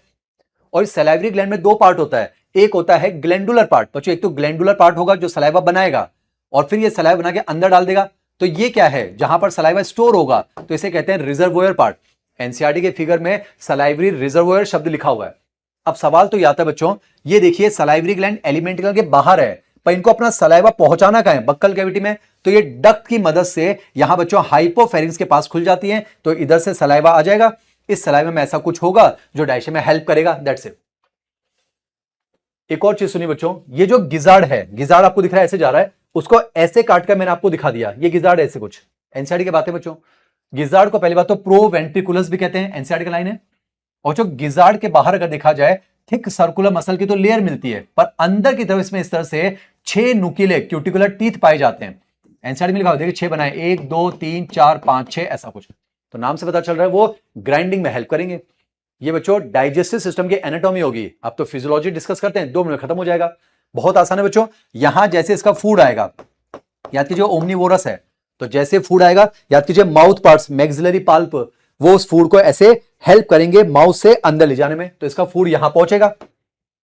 फिर यहां पर बच्चों आपको पता है इधर मैंडिबल भी है ना, यहां पर सलाइवे भी आ रहा है, थोड़ा बहुत केमिकल डाइजेशन यहां हो जाएगा। फिर ये डाइजेस्टेड फूड, थोड़ा बहुत डाइजेशन के बाद ईसोफेगस, ईसोफेगस से क्रॉप, यहां पर फूड को स्टोर किया जाता है, तो क्रॉप में फूड को स्टोर करते हैं। फिर उसके बाद बच्चों ये पहुंचता है गिजार्ड, गिजार्ड में उसकी मैकेनिकल क्रशिंग हो जाती है। फिर ये फूड जो है आगे पहुंचेगा, पर ध्यान से देखो हेपेटिक सिका और गैस्ट्रिक सिका क्या डाल देंगे, डाइजेस्टिव जूस, उसमें बहुत सारे एंजाइम होंगे जो डाइजेशन में हेल्प करेंगे। और फिर मिडगट से बच्चों क्या हो जाता है, बहुत सारी चीजों का एब्जॉर्प्शन हो जाता है, मिडगट से ही बहुत सारी चीजों का एब्जॉर्प्शन हो जाता है। फिर आगे चलेगा ये फूड, इलियम पहुंचेगा, जो डाइजेशन होना था वो ऑलमोस्ट हो चुका है, जो एब्जॉर्प्शन होना था वो हो चुका है, अब तो बस यहां से जाते जाते पानी निकल जाता है, सॉल्ट निकल जाता है, और फाइनली जो सेमी सॉलिड वेस्ट है वो फीसेस की फॉर्म में यहां से बाहर निकल जाता है। This is all about digestive system according to NCERT 100% cover. NCERT में फिगर ऐसे नहीं बना रखा है, एनसीईआरटी में कॉकरोच था उसका ऐसे बना रखा है, और एलिमेंट्री कैनाल ऐसे निकाल के दिखा रखी है, मैंने इस तरह से बनाया हॉरिजॉन्टल पोजीशन। ठीक है बच्चों, यहां पर डाइजेशन हो गया। चलिए मूव करते हैं बच्चों इसके रेस्पिरेशन को लेकर। और आपको पता है कॉकरोच इंसेक्ट में रेस्पिरेशन के लिए हमें पूरा ट्रैकियल सिस्टम मिलता है बच्चों। क्या मिलता है, ट्रैकियल सिस्टम। अब रेस्पिरेटरी सिस्टम का काम क्या होता है, ऑक्सीजन ले जाना, CO2 निकालना। पर सवाल तो ये आता है ऑक्सीजन जाएगी कहां से और CO2 निकलेगी कहां से। जैसे हमारे अंदर आपको पता है बच्चों एक्सटर्नल नॉस्ट्रिल है, यहां पर देखिए 1 पेयर एपर्चर है जिनसे हम सांस लेते हैं, सांस छोड़ देते हैं। तो इसके पास बच्चों एक्सटर्नल नॉस्ट्रिल तो है नहीं, तो इसके पास क्या मिलते हैं, जो एपर्चर्स मिलते हैं जिनसे हवा आती है और जाती है, उनको स्पाइरिकल्स कहा जाता है। क्या कहते हैं बच्चों, स्पाइरिकल। और कॉकरोच में कितने जोड़ी स्पाइरिकल होते हैं, 10 जोड़ी स्पाइरिकल होते हैं, एनसीईआरटी में लिखा हुआ है, ध्यान रखना बच्चों। अब मैं आपको उन स्पाइरिकल्स की पोजीशन बता देता हूं। स्पाइरिकल्स क्या है बच्चों, स्पाइरिकल्स क्या है, और स्पाइरिकल्स होंगे बच्चों यहां पर 10 पेयर। जैसे हमारे अंदर 1 पेयर एक्सटर्नल नॉस्ट्रिल है ना, इंस्पायर और एक्सपायर करने के लिए, तो कॉकरोच के पास 10 पेयर स्पाइरिकल्स मिलते हैं। अब वो स्पाइरिकल कहां पाए जाते हैं समझिए। पहला व्यू देखिए बच्चों इस तरह से, कॉकरोच को आप कैसे देख रहे हो समझना। कॉकरोच ऐसे, हेड को छोड़ दो, थॉरेक्स और एब्डोमेन आपको दिख रहा है, हेड छोड़ दो बच्चों। थॉरेक्स के अंदर 3 सेगमेंट, 1 2 3, एब्डोमेन के अंदर 10 सेगमेंट। तो जाहिर सी बात है बच्चों, आप साइड से देख रहे हो ऐसे, तो आपको क्या दिखेगा, लेटरल साइड, लेटरल। बच्चों आपको लेटरल दिख रहा है, कॉकरोच ऐसे जा रहा है, आप साइड से देख रहे हो, लेटरल साइड दिख रही है। और लेटरल साइड पर जो काइटिन की प्लेट्स होती है उन्हें प्लूरॉन्स कहा जाता है। तो इसमें क्या होता है बच्चों, 10 छेद इधर होते हैं तो 10 उधर होंगे, जाहिर सी बात है आपको 10 ही दिखेंगे। 1 2 3 4 5 6 7 8 9 10। वैसे मैंने एग्जैक्ट पोजीशन बना दी है, पर पोजीशन एनसीईआरटी में नहीं है, बस इतना याद रखना। 2 जोड़ी स्पाइरिकल थॉरेक्स में मिलेंगे और 8 जोड़ी स्पाइरिकल आपको एब्डोमेन में मिलेंगे, ऐसा कुछ। यानी बच्चों थॉरेक्स में 2 जोड़ी, 2 जोड़ी बोल रहा हूं, 2 इधर तो 2 उधर भी तो होंगे ना। तो थॉरेक्स में 2 जोड़ी और एब्डोमेन में 8 जोड़ी। तो इस तरह से बच्चों आपको 10 पेयर स्पाइरिकल्स मिलेंगे। अब यहीं से हवा जाएगी और यहीं से हवा आएगी। अब मैंने क्या किया बच्चों, इस व्यू को समझना। आपको दिख रहा है स्पाइरिकल ऐसे, यहां स्पाइरिकल होगा। अब इस स्पाइरिकल से अंदर ट्रैकियल सिस्टम कैसे बनता है उसको समझाने के लिए मैंने कॉकरोच को ऐसे कर दिया, तो स्पाइरिकल ऊपर आ गया, और उस स्पाइरिकल से अब मैं नीचे की तरफ जा रहा हूं। तो यहां पर देखो बच्चों, मैंने एक स्पाइरिकल से क्या क्या स्ट्रक्चर बनता है उसकी पूरी कहानी बना दी है। तो ये कहानी 20 स्पाइरिकल्स की होगी। बाकी बच्चों स्ट्रक्चर ज्यादा इंपॉर्टेंट नहीं है, क्या इंपॉर्टेंट बात है वो बता दूंगा, बस आप सुन लो बच्चों। ये एक स्पाइरिकल, यहां से हवा जाएगी और हवा निकलेगी। एनसीईआरटी में लिखा हुआ है spiracles are guarded by sphincter. बच्चों स्पाइरिकल ऐसे स्फिंक्टर होते हैं जो जरूरत पड़ने पर स्पाइरिकल को बंद कर देंगे और जरूरत पड़ने पर उसको खोल देंगे। जब हवा अंदर लानी है तो खोल देंगे, हवा नहीं लानी है तो बंद कर देंगे, दैट्स इट। फिर बच्चों क्या होता है, एक स्पाइरिकल के बाद यहां पर आता है ट्रैकियल चैम्बर। बस सुन लीजिए, हमें तो वर्ड याद रखना है, कॉकरोच एक इंसेक्ट है तो इसमें हमें पूरा ट्रैकियल सिस्टम मिलता है ना बच्चों। अब वो ट्रैकियल सिस्टम बनता कैसे है वो मैं आपको बता रहा हूं, बाकी डिटेल में नहीं जाना है। तो बच्चों एक स्पाइरिकल से अंदर चल रहे हैं तो ट्रैकियल चैम्बर से ऐसे कुछ ब्रांचेस निकलते हैं, उन्हें ट्रैकिया कहते हैं, ठीक है बच्चों। फिर ये जो ट्रैकिया है, ये देखो ट्रैकिया, ये एक सेल के अंदर जाकर एंड हो गई। ये देखो ये ट्रैकिया चल रही है बच्चों, एक सेल में एंड हो गई। तो वो सेल जिसके अंदर ट्रैकिया जाकर एंड हो गई उसे कहते हैं ट्रैकियल एंड सेल। देखो इस सेल का न्यूक्लियस भी है ये। तो ट्रैकिया बच्चों, ये एक ट्रैकिया की कहानी 6 की होगी, बस सुन लो। तो देखो ये ट्रैकिया इस सेल के अंदर जाकर एंड हो गई और देखो ट्रैकिया से ऐसी कैपिलरीज बन गई आगे चलकर, इन्हें कहते हैं ट्रैक्यूल्स या ट्रैकियल कैपिलरीज। और ये ट्रैकियल कैपिलरीज सीधे बच्चों देखो टिश्यू फ्लूइड में डूबी हुई हैं, यानी देखिए सेल है, बॉडी के सेल और बाहर टिश्यू फ्लूइड। यानी कमाल की बात है बच्चों, इसमें जब ऑक्सीजन आएगी तो वो ऑक्सीजन से भरपूर हवा ऐसे आएगी, ट्रैकिया से होते हुए, ट्रैकियल कैपिलरी से होते हुए सीधे कहां पहुंच गए, सेल के पास। तो जो ऑक्सीजन जो है, याद कीजिए पार्शियल प्रेशर डिफरेंस, ऑक्सीजन जाएगी टिश्यू फ्लूइड से सेल, और CO2 जाएगी टिश्यू फ्लूइड, और टिश्यू फ्लूइड से ट्रैकियल कैपिलरी, और ट्रैकियल कैपिलरी से होते हुए वापस कार्बन डाइऑक्साइड से भरपूर हवा बाहर निकल जाएगी। तो आपने कमाल की बात तो ये देखी बच्चों कि कॉकरोच के अंदर ऑक्सीजन को लाना सेल तक और ले जाना ये ट्रैकियल कैपिलरीज के थ्रू हो रहा है। यानी बच्चों यहां पर गैसेस को ट्रांसपोर्ट करने में ब्लड का कोई रोल नहीं है। कॉकरोच में भी तो ब्लड होगा ना, हीमोलिम्फ। बच्चों हमारे जो एल्वुलाई हैं वो बॉडी के हर टिश्यू तक थोड़ा ना जाते हैं, तभी तो हमें ब्लड की जरूरत पड़ती है। पर यहां तो देखो जो ट्रैकियल कैपिलरीज हैं वो सीधे सेल तक जा रही हैं। तो यहां से सबसे इंपॉर्टेंट बात ये निकल कर आती है कि कॉकरोच के अंदर जो ब्लड होगा वो गैसेस के ट्रांसपोर्टेशन में पार्टिसिपेट नहीं करेगा, ये ध्यान रखना। क्यों नहीं करेगा, मतलब ब्लड तो होगा इसके पास, पर यहां पर देखो जो ब्लड को गैसेस का ट्रांसपोर्ट करने की जरूरत ही नहीं है ना, क्योंकि इसका जो ट्रैकियल सिस्टम है वाया ट्रैकियल कैपिलरी वो सीधे टिश्यू तक सेल तक पहुंच रहा है, तो सिंपल डिफ्यूजन से गैसेस का एक्सचेंज हो जाएगा बस। तो सबसे इंपॉर्टेंट पॉइंट, कॉकरोच के अंदर जो ब्लड होगा वो गैसेस का ट्रांसपोर्टेशन नहीं करेगा, और जब उसको गैसेस का ट्रांसपोर्टेशन करना ही नहीं है तो उस ब्लड को पिगमेंट की जरूरत ही नहीं है। इसलिए बच्चों कॉकरोच का जो ब्लड होता है वो कलरलेस होता है, हीमोलिम्फ, क्योंकि उसमें पिगमेंट एब्सेंट है। ये बात यहां से सीखनी थी। रेस्पिरेटरी सिस्टम कंप्लीट, डाइजेशन हो गया, रेस्पिरेशन हो गया। चलिए बात करते हैं बच्चों सर्कुलेशन। एनसीईआरटी के अकॉर्डिंग डिस्कस करेंगे सर्कुलेशन, 100% एनसीईआरटी। पहले तो बच्चों याद रखनी है, आर्थ्रोपोडा है तो सर्कुलेशन ओपन टाइप का, यानी हार्ट होगा वो ब्लड को पंप तो कर देगा लार्ज वेसल्स में, पर वो लार्ज वेसल्स आगे चलकर क्लोज वेसल्स का नेटवर्क नहीं बनाएगी। फाइनली ब्लड जो है वो ओपन स्पेस में बॉडी कैविटी में पंप कर दिया जाएगा। तो जो पहली बात तो कॉकरोच की बात करें, ओपन सर्कुलेशन, यानी जो ब्लड वेसल्स होंगी वो काफी रिड्यूस होंगी, पुअरली डेवलप्ड होंगी।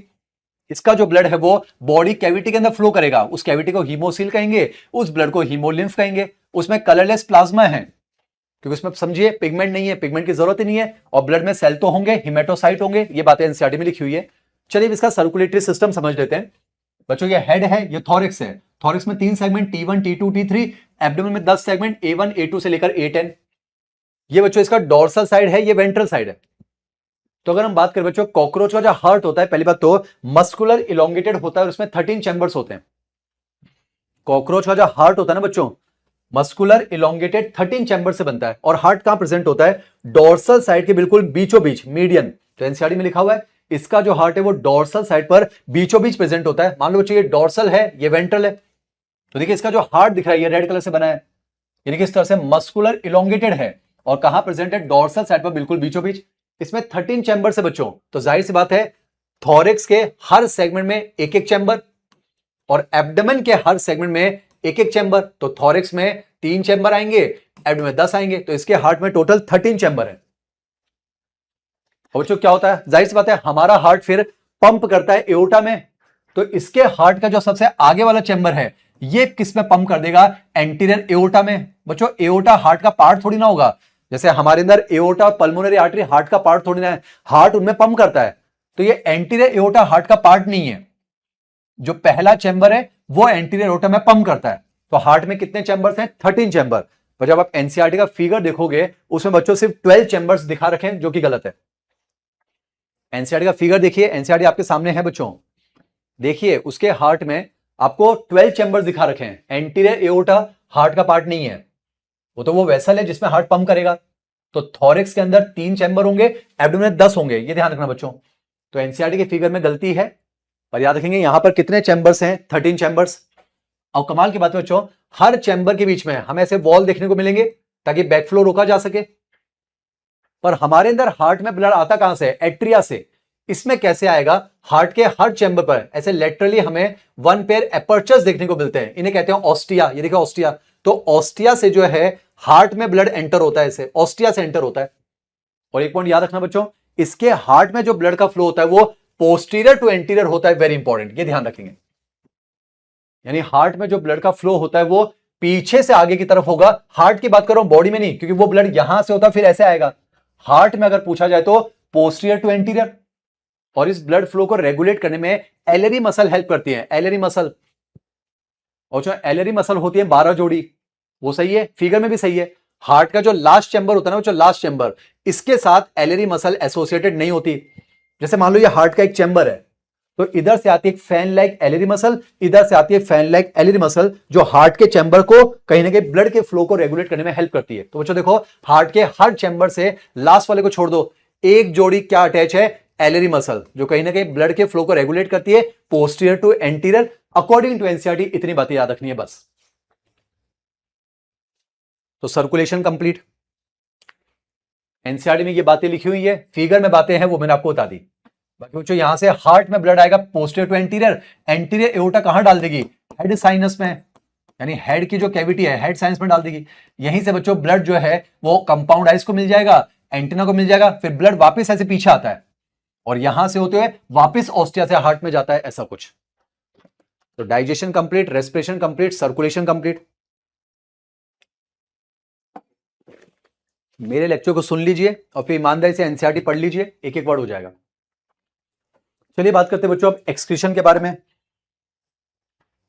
पहली बात बच्चों, फ्रॉग जो था वो यूरियोटेलिक था, कॉकरोच जो है वो इंसेक्ट है यूरिकोटेलिक फॉर वाटर कंजर्वेशन।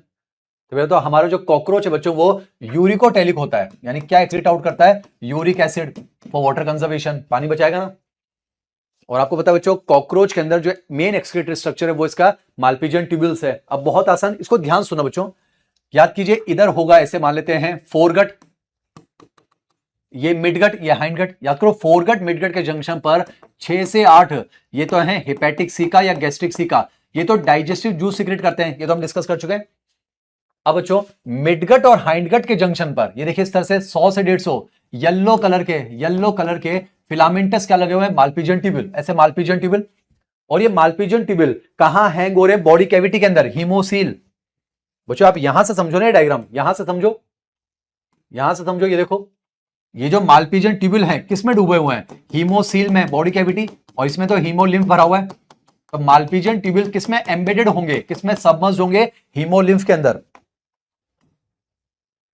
अब इसको समझ लो बच्चों, 2 मिनट का टॉपिक है, 2 मिनट का टॉपिक है। देखो बच्चों मैंने क्या किया है, मैंने एक माल्पीजियन ट्यूब्यूल को जूम कर दिया, ट्यूब्यूल है बिल्कुल ट्यूब लाइक, तो अंदर जाहिर सी बात है ल्यूमेन होगा और उसके अंदर हमें सेल देखने को मिलेंगे। एनसीईआरटी में लिखा हुआ है माल्पीजियन ट्यूब्यूल के अंदर 2 तरह के सेल हैं, कुछ होते हैं सीलेटेड सेल जिनमें सीलिया, और कुछ होते हैं बच्चों ग्लैंडुलर सेल। अब थोड़ा ध्यान से सुन लेना, यहां मान लेते हैं बच्चों इसकी बॉडी वॉल है, यहां मान लेते हैं बॉडी वॉल है ऐसे।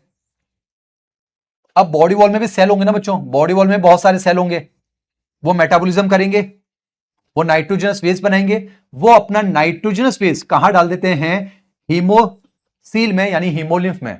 उनका जो नाइट्रोजनस वेस्ट है, नाइट्रोजनस वेस्ट, फिलहाल मैं इसको यूरिक एसिड नहीं कह रहा हूं, नाइट्रोजनस वेस्ट जो है एक्सक्रीटरी वेस्ट, वो कहां डाल दिया, इस हीमोलिम्फ में। वैसे वो होता है बच्चों पोटेशियम यूरेट, पर एनसीईआरटी में सिर्फ लिखा हुआ है नाइट्रोजनस वेस्ट, यूरिक एसिड नहीं है। यानी इसकी हीमोलिम्फ में हमें नाइट्रोजनस वेस्ट मिलेगा। फिर क्या करते हैं, ये जो माल्पीजियन ट्यूब्यूल हैं उस नाइट्रोजनस वेस्ट को एब्जॉर्ब करते हैं, ठीक है बच्चों। यानी नाइट्रोजनस वेस्ट जो एब्जॉर्ब किया जा रहा है वो यूरिक एसिड नहीं है, गलती मत करना। अरे यहां पर कोई नाइट्रोजन वेस्ट होगा, माल्पीजियन ट्यूब्यूल इसको एब्जॉर्ब करती है और फिर माल्पीजियन ट्यूब्यूल किस में कन्वर्ट करती है, यूरिक एसिड के अंदर। बहुत शानदार, एनसीईआरटी में लिखा हुआ है। यानी बच्चों कोई नाइट्रोजन वेस्ट होता होगा, नाम याद नहीं रखना पोटेशियम यूरेट, कोई नाइट्रोजन वेस्ट होता होगा जिसको माल्पीजियन ट्यूब्यूल एब्जॉर्ब करते हैं, पर उसको डायरेक्टली नहीं निकाल सकते, वाटर कंजर्वेशन करना है ना।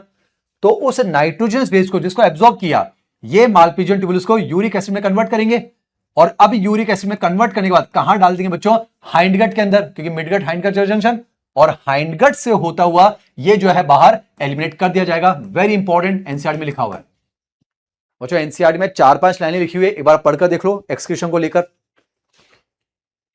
यूरिक एसिड को एब्जॉर्ब नहीं किया है, एब्जॉर्ब किया है कोई दूसरा फॉर्म, यूरिक एसिड में फिर इन्होंने कन्वर्ट किया है, और यूरिक एसिड को थ्रू द हाइंडगट एलिमिनेट कर दिया जाता है, ये ध्यान रखेंगे। तो जो मालपीजियन ट्यूबुलस का मेन एक्सक्रीटरी ऑर्गन है, बाकी एनसीईआरटी में लिखा हुआ है। कॉकरोच में और भी स्ट्रक्चर होते हैं, जैसे फैट बॉडी, नेफ्रोसाइट और यूरिकोज ग्लैंड, ये भी हैं जो एक्सक्रीशन में रोल प्ले करते हैं। ये एनसीईआरटी में लिखा हुआ है, पढ़ लीजिए। एनसीईआरटी में एक्सक्रीशन में लास्ट में लिखा हुआ है कि कॉकरोच के पास फैट बॉडी, नेफ्रोसाइट और यूरिकोज ग्लैंड है। ये भी स्ट्रक्चर है जो एक्सक्रीशन में हेल्प करते हैं, पर मेन एक्सक्रीटरी ऑर्गन तो क्या है बच्चों? Malpighian tubule. Digestion, respiration, circulation, excretion complete. आइए बात करते हैं इसका नर्वस सिस्टम। बहुत ही आसान, देखिए एनसीईआरटी का पूरा पैराग्राफ और मेरा डायग्राम देखिए बच्चों, जैसे कि समझिए, याद कीजिए हम डिस्कस कर रहे हैं माउथ है, बक्कल कैविटी, फिर ऐसे बनेगा शॉर्ट फेरिंग्स, और देखो ये ईसोफेगस ऐसे। तो इसमें क्या होता है, ईसोफेगस के ऊपर सेल बॉडी का गुच्छा मिलता है, सेल बॉडी का गुच्छा यानी गैंग्लियन। ईसोफेगस के सुपीरियर है तो सुप्रा ईसोफेजियल गैंग्लियन, एनसीईआरटी में लिखा हुआ है, और यही इसके ब्रेन की तरह काम करेगा। जो ईसोफेगस के ऊपर एक गैंग्लिया है उसे कहते हैं सुप्रा ईसोफेजियल गैंग्लियन, जो ब्रेन की तरह काम करेगा।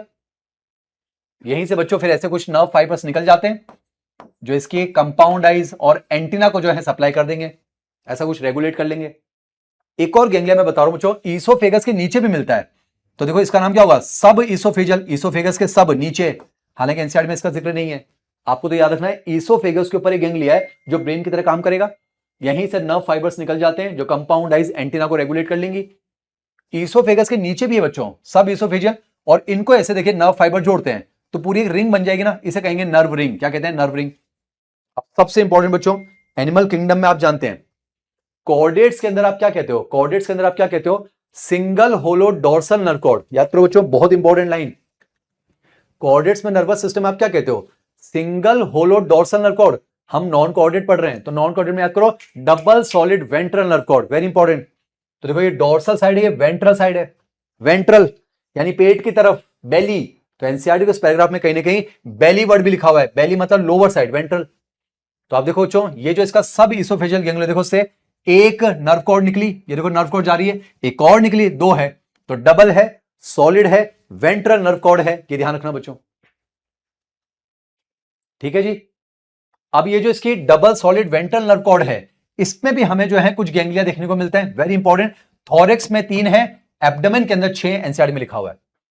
थॉरेक्स में 3 है बच्चों और एब्डोमेन 6, एनसीईआरटी में लिखा हुआ है। एनसीईआरटी में ये भी लिखा हुआ है ये सेगमेंटल फ्यूज गैंग्लिया है। अब यहां फ्यूज वर्ड इसलिए लिखा हुआ बच्चों क्योंकि ये जो हर गैंग्लिया है ये कुछ गैंग्लिया के फ्यूजन से बनता है। कितने गैंग्लिया के फ्यूजन से वो इंपॉर्टेंट नहीं है। और एक और चीज देखो, जैसे मान लो ये गैंग्लिया, तो देखिए ये लॉन्गिट्यूडनल है, लॉन्गिट्यूडनल, ट्रांसवर्स नहीं है, तो 2 लॉन्गिट्यूडनल स्ट्रक्चर से कनेक्टेड है, इन्हें हम कह सकते हैं लॉन्गिट्यूडनल कनेक्टिव्स कह सकते हैं ना। एनसीईआरटी पढ़कर देखेंगे, क्लियर होगा।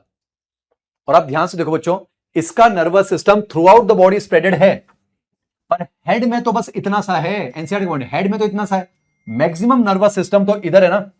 इसलिए एनसीईआरटी में लिखा हुआ है अगर कॉकरोच का हेड कट भी जाए तो ये सप्ताह भर तक जिंदा रह सकता है। ये बात एनसीईआरटी में लिखी हुई है। तो एसर्शन रीजन तैयार। लिखा हुआ बच्चों कि इसका नर्वस सिस्टम वैसे तो through out the body distributed है, पर हेड में सिर्फ थोड़ा सा है, अब बिट। मैक्सिमम नर्वस सिस्टम तो इधर है, तो अगर इसका हेड कट भी जाए तो ये सप्ताह भर तक जो है जिंदा रह सकता है। अब जब हम नर्वस सिस्टम की बात कर रहे हैं तो आपको पता है इसमें बहुत सारे सेंसरी स्ट्रक्चर भी है, कंपाउंड आइज है, सिंपल आइज है, एंटीना है, एनल सर्काई है, और भी बहुत सारी चीजें बच्चों। तो यहां पर अब हम इसके विजन को लेकर बात कर लेते हैं, बस एनसीईआरटी। जैसे मैं आपको बताऊं बच्चों, इन जनरल पहले इंसेक्ट की बात करता हूं, कॉकरोच के नहीं, इंसेक्ट। इंसेक्ट को डे लाइट विजन करना हो, ब्राइट लाइट में विजन करना हो, एक डिम लाइट विजन करना हो, नाइट में या नॉक्टर्नल, इन जनरल पहले इंसेक्ट की बात करूं बच्चों। इंसेक्ट को बच्चों अगर दिन में देखना है तो ये वाला विजन चलता है, एपोजिशन या मोजेक विजन। पहले नॉर्मल इंसेक्ट के बारे में सुन लो। दिन में देखना होता है ये विजन चलता है, रात में देखना होता है सुपरपोजिशन चलता है। अब समझो हमारा कॉकरोच कैसा है, नॉक्टर्नल। हमारा कॉकरोच तो नॉक्टर्नल है। तो जो दिन में तो उसमें यही विजन होना चाहिए, मोजेक विजन। दिन में तो मेरे बच्चों मोजेक ही होगा, इंसेक्ट कोई सा भी हो दिन में ये विजन चलता है, इंसेक्ट कोई सा भी हो डे लाइट में तो यही विजन चलेगा। तो हमारे कॉकरोच को अगर दिन में देखना है तो ये विजन चलेगा। अब रात में तो उसमें सुपरपोजिशन होना चाहिए ना, पर कॉकरोच के लिए आप याद रखना एक्सेप्शनली, चाहे दिन हो या रात हो, उसके अंदर बच्चों मोजेक विजन मिलता है, ये ध्यान रखेंगे। कॉकरोच के लिए ध्यान रखना बच्चों, बाकी नॉर्मली इंसेक्ट में दिन में ये विजन होता है, रात में ये होता है। कॉकरोच वैसे नॉक्टर्नल है तो उसमें मेनली ये विजन होना चाहिए, पर रात में भी उसके अंदर मोजेक विजन ही मिलता है, ये ध्यान रखना। और मोजेक विजन की प्रॉपर्टी है, ऐसा विजन है जिसमें बच्चों, ये एनसीईआरटी का पॉइंट है, बाकी बच्चों आप एनसीईआरटी में चेक कर लेना, कॉकरोच के विजन को लेकर कुछ लिखा हुआ है। यानी बच्चों कॉकरोच में चाहे दिन हो या रात हो उसमें मोजेक विजन मिलता है, और मोजेक विजन में हाई सेंसिटिविटी और low resolution, that's it. Digestion, respiration, circulation, excretion, nervous complete. अब हम बात करेंगे बच्चों किसके बारे में, इसके रिप्रोडक्शन को लेकर, बेहतरीन टॉपिक। आप सिर्फ रिप्रोडक्शन को लेकर बात करेंगे। एनसीईआरटी देखने में डरावना है पर बहुत ही आसान है बच्चों, बस आप सुन लें, समझ लें और एनसीईआरटी से रिवाइज कर लेंगे, काम चल जाएगा। चलिए बच्चों, समय कीमती है, शुरू करते हैं रिप्रोडक्शन। पहली बात तो बच्चों, कॉकरोच जो है वो यूनिसेक्सुअल है, ये पता होना चाहिए। कॉकरोच जो है वो यूनिसेक्सुअल है, यानी मेल और फीमेल अलग है। ठीक है बच्चों, मेल और फीमेल अलग है। तो मेल कॉकरोच की एनाटॉमी अलग है, फीमेल कॉकरोच की एनाटॉमी अलग है। पहली बात तो ये। अब पहली बात तो जो मेल के अंदर हम बात करेंगे मेल रिप्रोडक्टिव सिस्टम की, फीमेल के अंदर बात करेंगे फीमेल रिप्रोडक्टिव सिस्टम। पहले तो एक चीज समझिए, चाहे मेल का रिप्रोडक्टिव सिस्टम हो चाहे फीमेल का, कहां प्रेजेंट होता है, वेंट्रल साइड पर। कहां प्रेजेंट होगा, वेंट्रल साइड पर। ये तो आपको डायग्राम जो दिख रहा है बच्चों वेंट्रल व्यू है, यानी समझिए वेंट्रल व्यू दिख रहा है। मान लेते कॉकरोच ऐसे है, मेल फीमेल दोनों, मेल फीमेल ऐसे, मैंने इसको ऐसे कर दिया, मतलब इस चीज को समझ लो बच्चों, व्यू समझ में आ गया तो क्लियर है।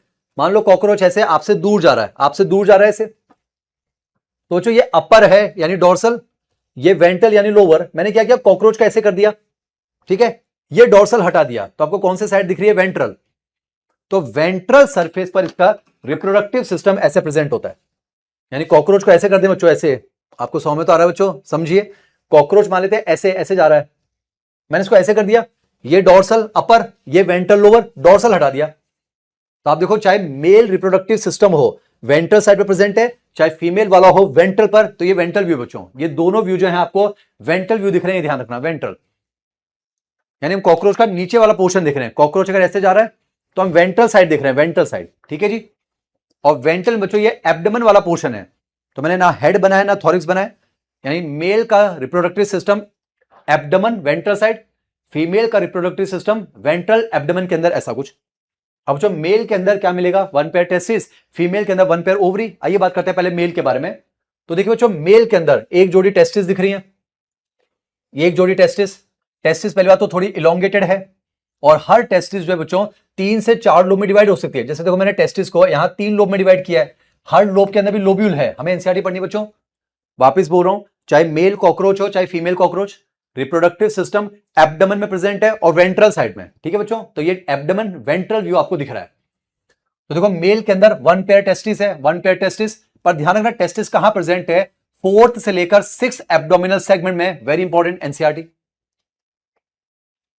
ठीक है बच्चों। तो मेल में one pair testis, 4th to 6th abdominal segment. अब टेस्टिस का काम क्या होगा, स्पर्म बनाना। ये तो बच्चे स्पर्म बनाएंगे ना, पर स्पर्म कैसे आगे जाएगा वो समझते हैं। जैसे आपको पता है हमारे अंदर टेस्टिस से निकलती है पहले एपिडाइमिस और फिर वास डिफरेंस। इसमें एपिडाइमिस का कंसेप्ट नहीं बच्चों, सीधे क्या है, वास डिफरेंस है।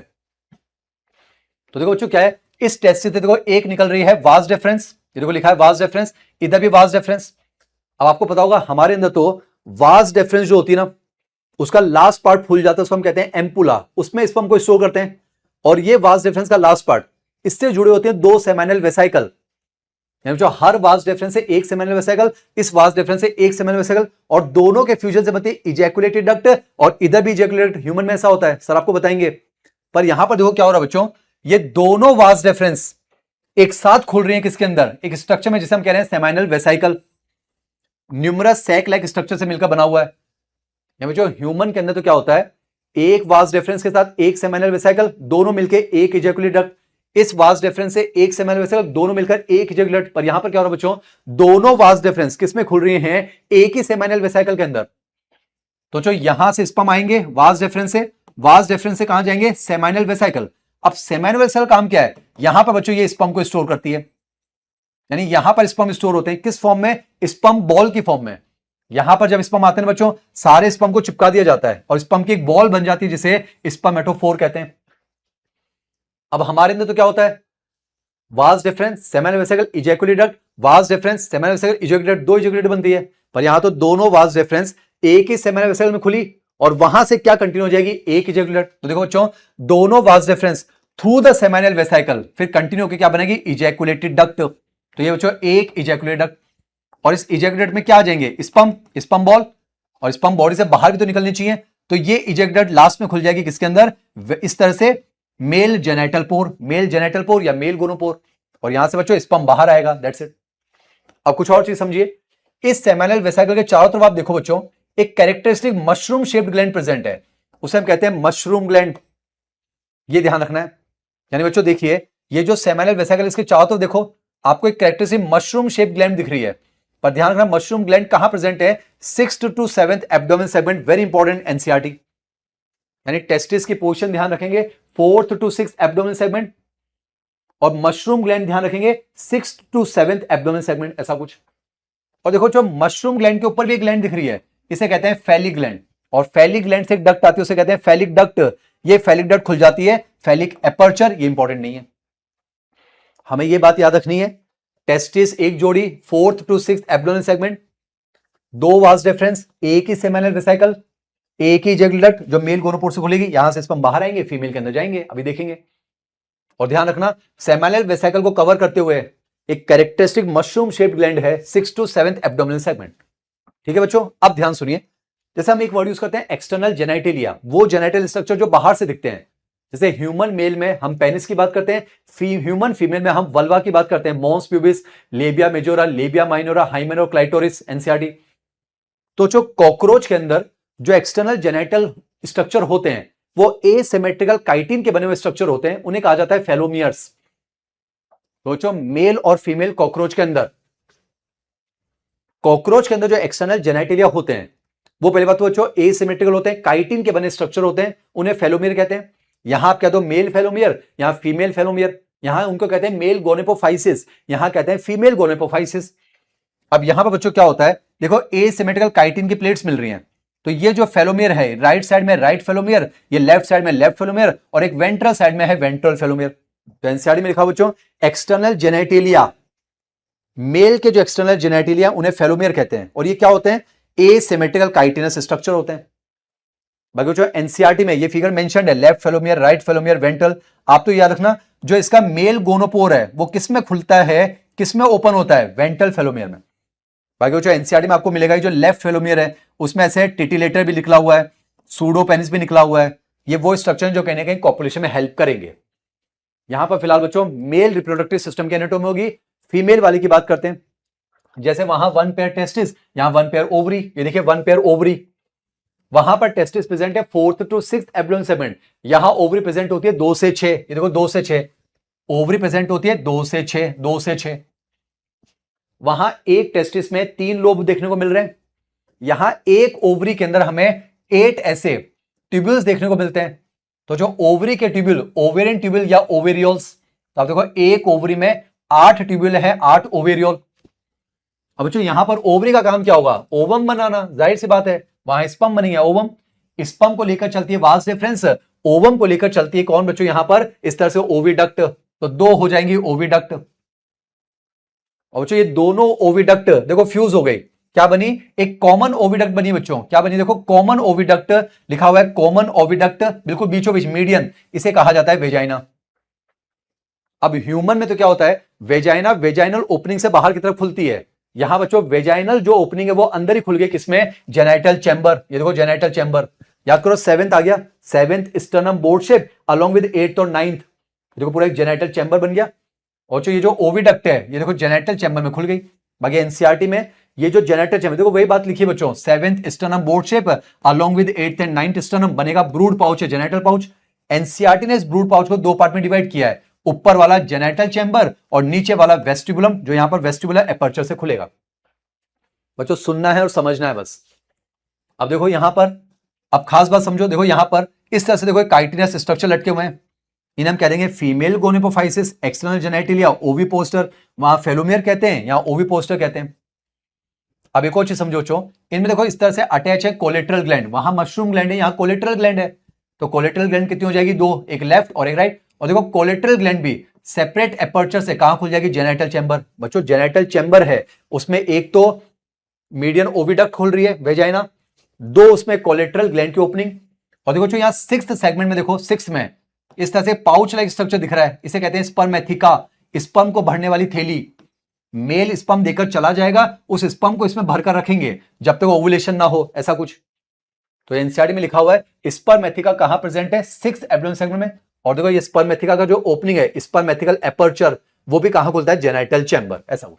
कॉपुलेशन के टाइम पर क्या होगा बच्चों? जो मेल कॉकरोच है फीमेल कॉकरोच के ऊपर लाई करेगा, और देखिए इस तरह से जो फेलोमेट्स निकले हुए हैं इनमें हुक्स हैं, तो इनकी मदद से क्या करेगा बच्चों?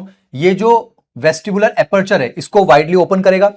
जाहिर सी बात याद करो, इसमें एनल स्टाइल भी तो निकले हुए हैं, होल्ड करने में हेल्प करेंगे। और मेल कॉकरोच क्या करेगा? उसकी जो स्पर्म बॉल है वो देखिए अंदर छोड़ देगा और चला जाएगा। बस मेल कॉकरोच का काम खत्म।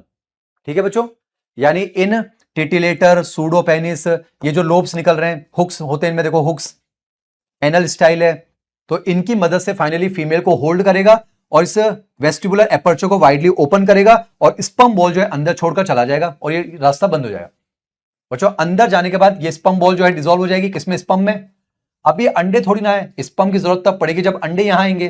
तो जब तक अंडे नहीं आते, ये जो स्पर्म है ये यहां से होते हुए, देखो ये स्पर्मेथिकल पोर यहां से होते हुए स्पर्मेथिका में फीमेल स्टोर करके रख लेती है। यानी बच्चों इस तरह से यहां पर स्पर्म जो है स्टोर करके रख लिए जाएंगे, स्पर्म यहां पर स्टोर करके रख लिए जाएंगे। ठीक है जी।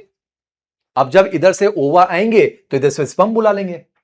अब देखो क्या होगा बच्चों, ये जो ओवेरियल है, इस ओवेरियल में इस तरह से लाइन से बहुत सारे ओवा बनते हैं, पर एक टाइम में एक ओवा मेच्योर होकर गिरता है। अब जो एक ओवर में कितने ओवेरियल? 8 है ना, तो इधर से 8 अंडे एक साथ आएंगे और इधर से 8 अंडे एक साथ आएंगे। यानी मैं कह सकता हूं बच्चों हमारे केस में तो हर महीने एक अंडा रिलीज होता है, यहां पर क्या होगा? एक बार में इधर से 8 इधर से 8, यानी टोटल 16 अंडे यहां पर आ जाएंगे। देखो ठीक है जी। और बच्चों अब ये जो 16 अंडे यहां आ गए, याद करो स्पर्मेथिका में इसने स्पर्म स्टोर कर ही रखे थे, तो अगर जैसे अंडे आएंगे स्पर्म भी आ जाएंगे और वो स्पर्म आकर इन 16 अंडों का फर्टिलाइजेशन करेंगे। जरूरी नहीं 16 के 16 फर्टिलाइज हो जाए, तो इसलिए एनसीईआरटी में लिखा हुआ है 14 से 16, हो सकता है 2 का ना हो। तो इस तरह से क्या होगा बच्चों? 14 से 16 जो है यहां पर एग फर्टिलाइज हो जाएंगे। पर जो बच्चों वो जो एग हैं अभी ऐसे रैंडमली बिखरे होंगे ना, रैंडमली बिखरे हुए हैं, तो देखो ये थे ओविपोजिटर, नाम से पता चल रहा है ओवा को पोजीशन देंगे। तो ये जो काइटिन के स्ट्रक्चर हैं उन फर्टिलाइज एग को अरेंज करते हैं 2 रोज के अंदर। तो जो इस तरह से 8 एक तरफ और 8 एक तरफ, तो इस तरह से जो है 16 फर्टिलाइज अंडे एक साथ इकट्ठे हो जाते हैं। और जो कोलेट्रल ग्लैंड है, फिर देखो कोलेट्रल ग्लैंड, उसका प्रोडक्ट आएगा और इन 16 फर्टिलाइज अंडों के ऊपर इस तरह से एक कवरिंग बना लेगा। और अब जो यहां पर ये अटैची बनी, ये जो पूरा बक्सा बना है, इसे ऊथिका कहते हैं बच्चों। और इसका कलर भी याद रखेंगे, एनसीईआरटी में लिखा हुआ है ये डार्क रेडिश या ब्लैकिश ब्राउन होती है। एनसीईआरटी बच्चों 100% एनसीईआरटी। यानी व्हाट इज ऊथिका? 14 से 16 फर्टिलाइज अंडे सराउंडेड बाय ए केस, यानी 14 से 16 फर्टिलाइज अंडे एक अटैची में बंद हैं। और ये जो पूरी अटैची बनती है, ये जो पूरा एक बॉक्स बनता है, इसे कहते हैं ऊथिका। थीका मतलब कवरिंग, ऐसी कवरिंग जिसके अंदर फर्टिलाइज अंडे हैं। कितने फर्टिलाइज अंडे? 14 से 16। इसका कलर भी एनसीईआरटी में लिखा हुआ है डार्क रेडिश या ब्लैकिश ब्राउन, और इसकी साइज भी लिखी हुई है 8 मिलीमीटर। अब जो जब फीमेल कॉकरोच को सही जगह मिलेगी, सही जगह से मतलब है बच्चों कॉकरोच को डेवलप होने के लिए मॉइस्चर चाहिए ना, तो जहां पर इसको मॉइस्चर दिखेगा या जहां इसको लगेगा कि सफिशिएंट फूड मिल जाएगा, तो वहां पर अब ये ऊथिका रिलीज कर देगी बस। तो फर्टिलाइज अंडे बाहर, यानी डेवलपमेंट तो बॉडी के बाहर ही होगा, फर्टिलाइजेशन अंदर, डेवलपमेंट बाहर होगा। पर एनसीईआरटी में क्या लिखा हुआ है? एक फीमेल कॉकरोच 9 से 10 ऊथिका रिलीज करती है। एनसीईआरटी का डेटा है बच्चों, एनसीईआरटी में लिखा हुआ है एक फीमेल कॉकरोच, पहले बात बच्चों व्हाट इज ऊथिका? ये देखो एक डार्क रेडिश ब्राउन कलर की, ब्लैकिश ब्राउन कलर की अटैची है जिसके अंदर से 14 से 16 फर्टिलाइज अंडे हैं। तो एनसीईआरटी में क्या लिखा हुआ है? एक फीमेल कॉकरोच 9 से 10 ऊथिका रिलीज करती है, पर ये नहीं लिखा हुआ है कब। बच्चों एक बार में तो एक ही अटैची निकालेगी, 9 से 10 का मतलब पूरी लाइफ टाइम में। तो मान लेते इस बार ये एक अटैची निकली, कहां निकाली? 16, 14 से 16 फर्टिलाइज अंडे। मैं आपको एक अंडे की कहानी बता रहा हूं, ये देखो एक फर्टिलाइज अंडे की कहानी। जाहिर सी बात है हर फर्टिलाइज अंडे से एक कॉकरोच डेवलप होगा। जैसे याद करो जो फ्रॉग के अंदर इनडायरेक्ट डेवलपमेंट है, लार्वा बनता है। कॉकरोच के अंदर लार्वा नहीं बनता है। कॉकरोच में क्या होता है, ये जो बच्चों फर्टिलाइज एग है, इसके बाद जो स्टेज आती है उसे निम्फ कहते हैं। निम्फ बच्चों, निम्फ और लार्वा में डिफरेंस होता है। लार्वा तो वो होता है जो अपने एडल्ट से मॉर्फोलॉजिकली काफी हद तक डिसिमिलर होता है। निम्फ वो होता है जो अपने एडल्ट से एकाध फैक्टर में बस डिफरेंट होता है, बाकी चीज सेम टू सेम होती है। हल्का सा अंतर है बच्चों। एक वर्ड होता है निम्फ, एक होता है लार्वा। मेरा बच्चों, एक वर्ड होता है लार्वा, एक होता है निम्फ। पहले तो लार्वा उसे कहते हैं जो एडल्ट से काफी हद तक अलग होता है, तो उसमें तो पूरी काया बदलनी पड़ती है, मेटामॉर्फोसिस करते हैं तब जाकर एडल्ट बनता है। निम्फ तो वो होता है बच्चों जो एडल्ट से अलग तो होता है पर कुछ मॉर्फोलॉजिकल फीचर में अलग होता है बस। तो कॉकरोच के अंदर निम्फ बनते हैं बच्चों, निम्फ। फिर इस निम्फ की होती है मोल्टिंग, अगली स्टेज फिर निम्फ आती है, फिर होती है मोल्टिंग, फिर इस तरह से निम्फ। तो इसमें बच्चों इस तरह से कई बार मोल्टिंग होती है और फिर फाइनली जाकर वो एडल्ट कॉकरोच में कन्वर्ट होता है। पर देखो बच्चों, यहां पर ये जो मेटामॉर्फोसिस हो रही है यानी मेटाबोलस, उसमें बहुत समय लग जाता है, लगभग 1 साल लग जाता है। यानी ये हौले हौले होती है, ग्रेजुअल, इसलिए इसको कहते हैं पोरो मेटाबोलस। एनसीईआरटी का शब्द है। यानी कॉकरोच में जो डेवलपमेंट है बच्चों वो पोरो मेटाबोलस है। पोरो मतलब ग्रेजुअल। बच्चों यहां से यहां आने में इसको जो है लगभग 1 साल लग जाता है। बहुत ग्रेजुअली ये मेटामॉर्फोसिस हो रही है, इसलिए इसको पोरो मेटाबोलस कहते हैं। पर ध्यान रखना बच्चों, कॉकरोच में लार्वा नहीं बनता है, निम्फ बनते हैं। निम्फ तो देखो, निम्फ थोड़ा और एडवांस निम्फ और एडवांस निम्फ ऐसे बनेंगे। अब देखो बच्चों, ये लास्ट निम्फल स्टेज है, तो इसे मैं कह सकता हूं next to last nymphal stage. NCERT में लिखा हुआ है बच्चों, इस तरह से जो है 13 टाइम्स मोल्टिंग हो रही है ना बच्चों, ये लास्ट निम्फ है। इसके बाद तो फिर सीधे मोल्टिंग होगी, एडल्ट में कन्वर्ट हो जाएगा। तो ये तो लास्ट निम्फ है, तो ये मैं कह सकता हूं नेक्स्ट टू लास्ट। बच्चों इसके नेक्स्ट तो फिर तो एडल्ट ही आ गया ना। अगर ये लास्ट निम्फ है तो इसे आप कहोगे next to last nymphal stage. NCERT में लिखा हुआ है इट डेवलप विंग पैड्स। तो एनसीईआरटी में लिखा हुआ बच्चों next to last nymphal stage में विंग पैड्स आ जाते हैं, विंग्स नहीं, इसमें विंग पैड आ जाते हैं। और फिर अगली बार जब मोल्टिंग होती है इसमें इस तरह से वो विंग्स आ जाते हैं बच्चों, हाइंड विंग्स और फोर विंग्स ऐसा कुछ, और फिर वो एडल्ट में कन्वर्ट हो जाता है।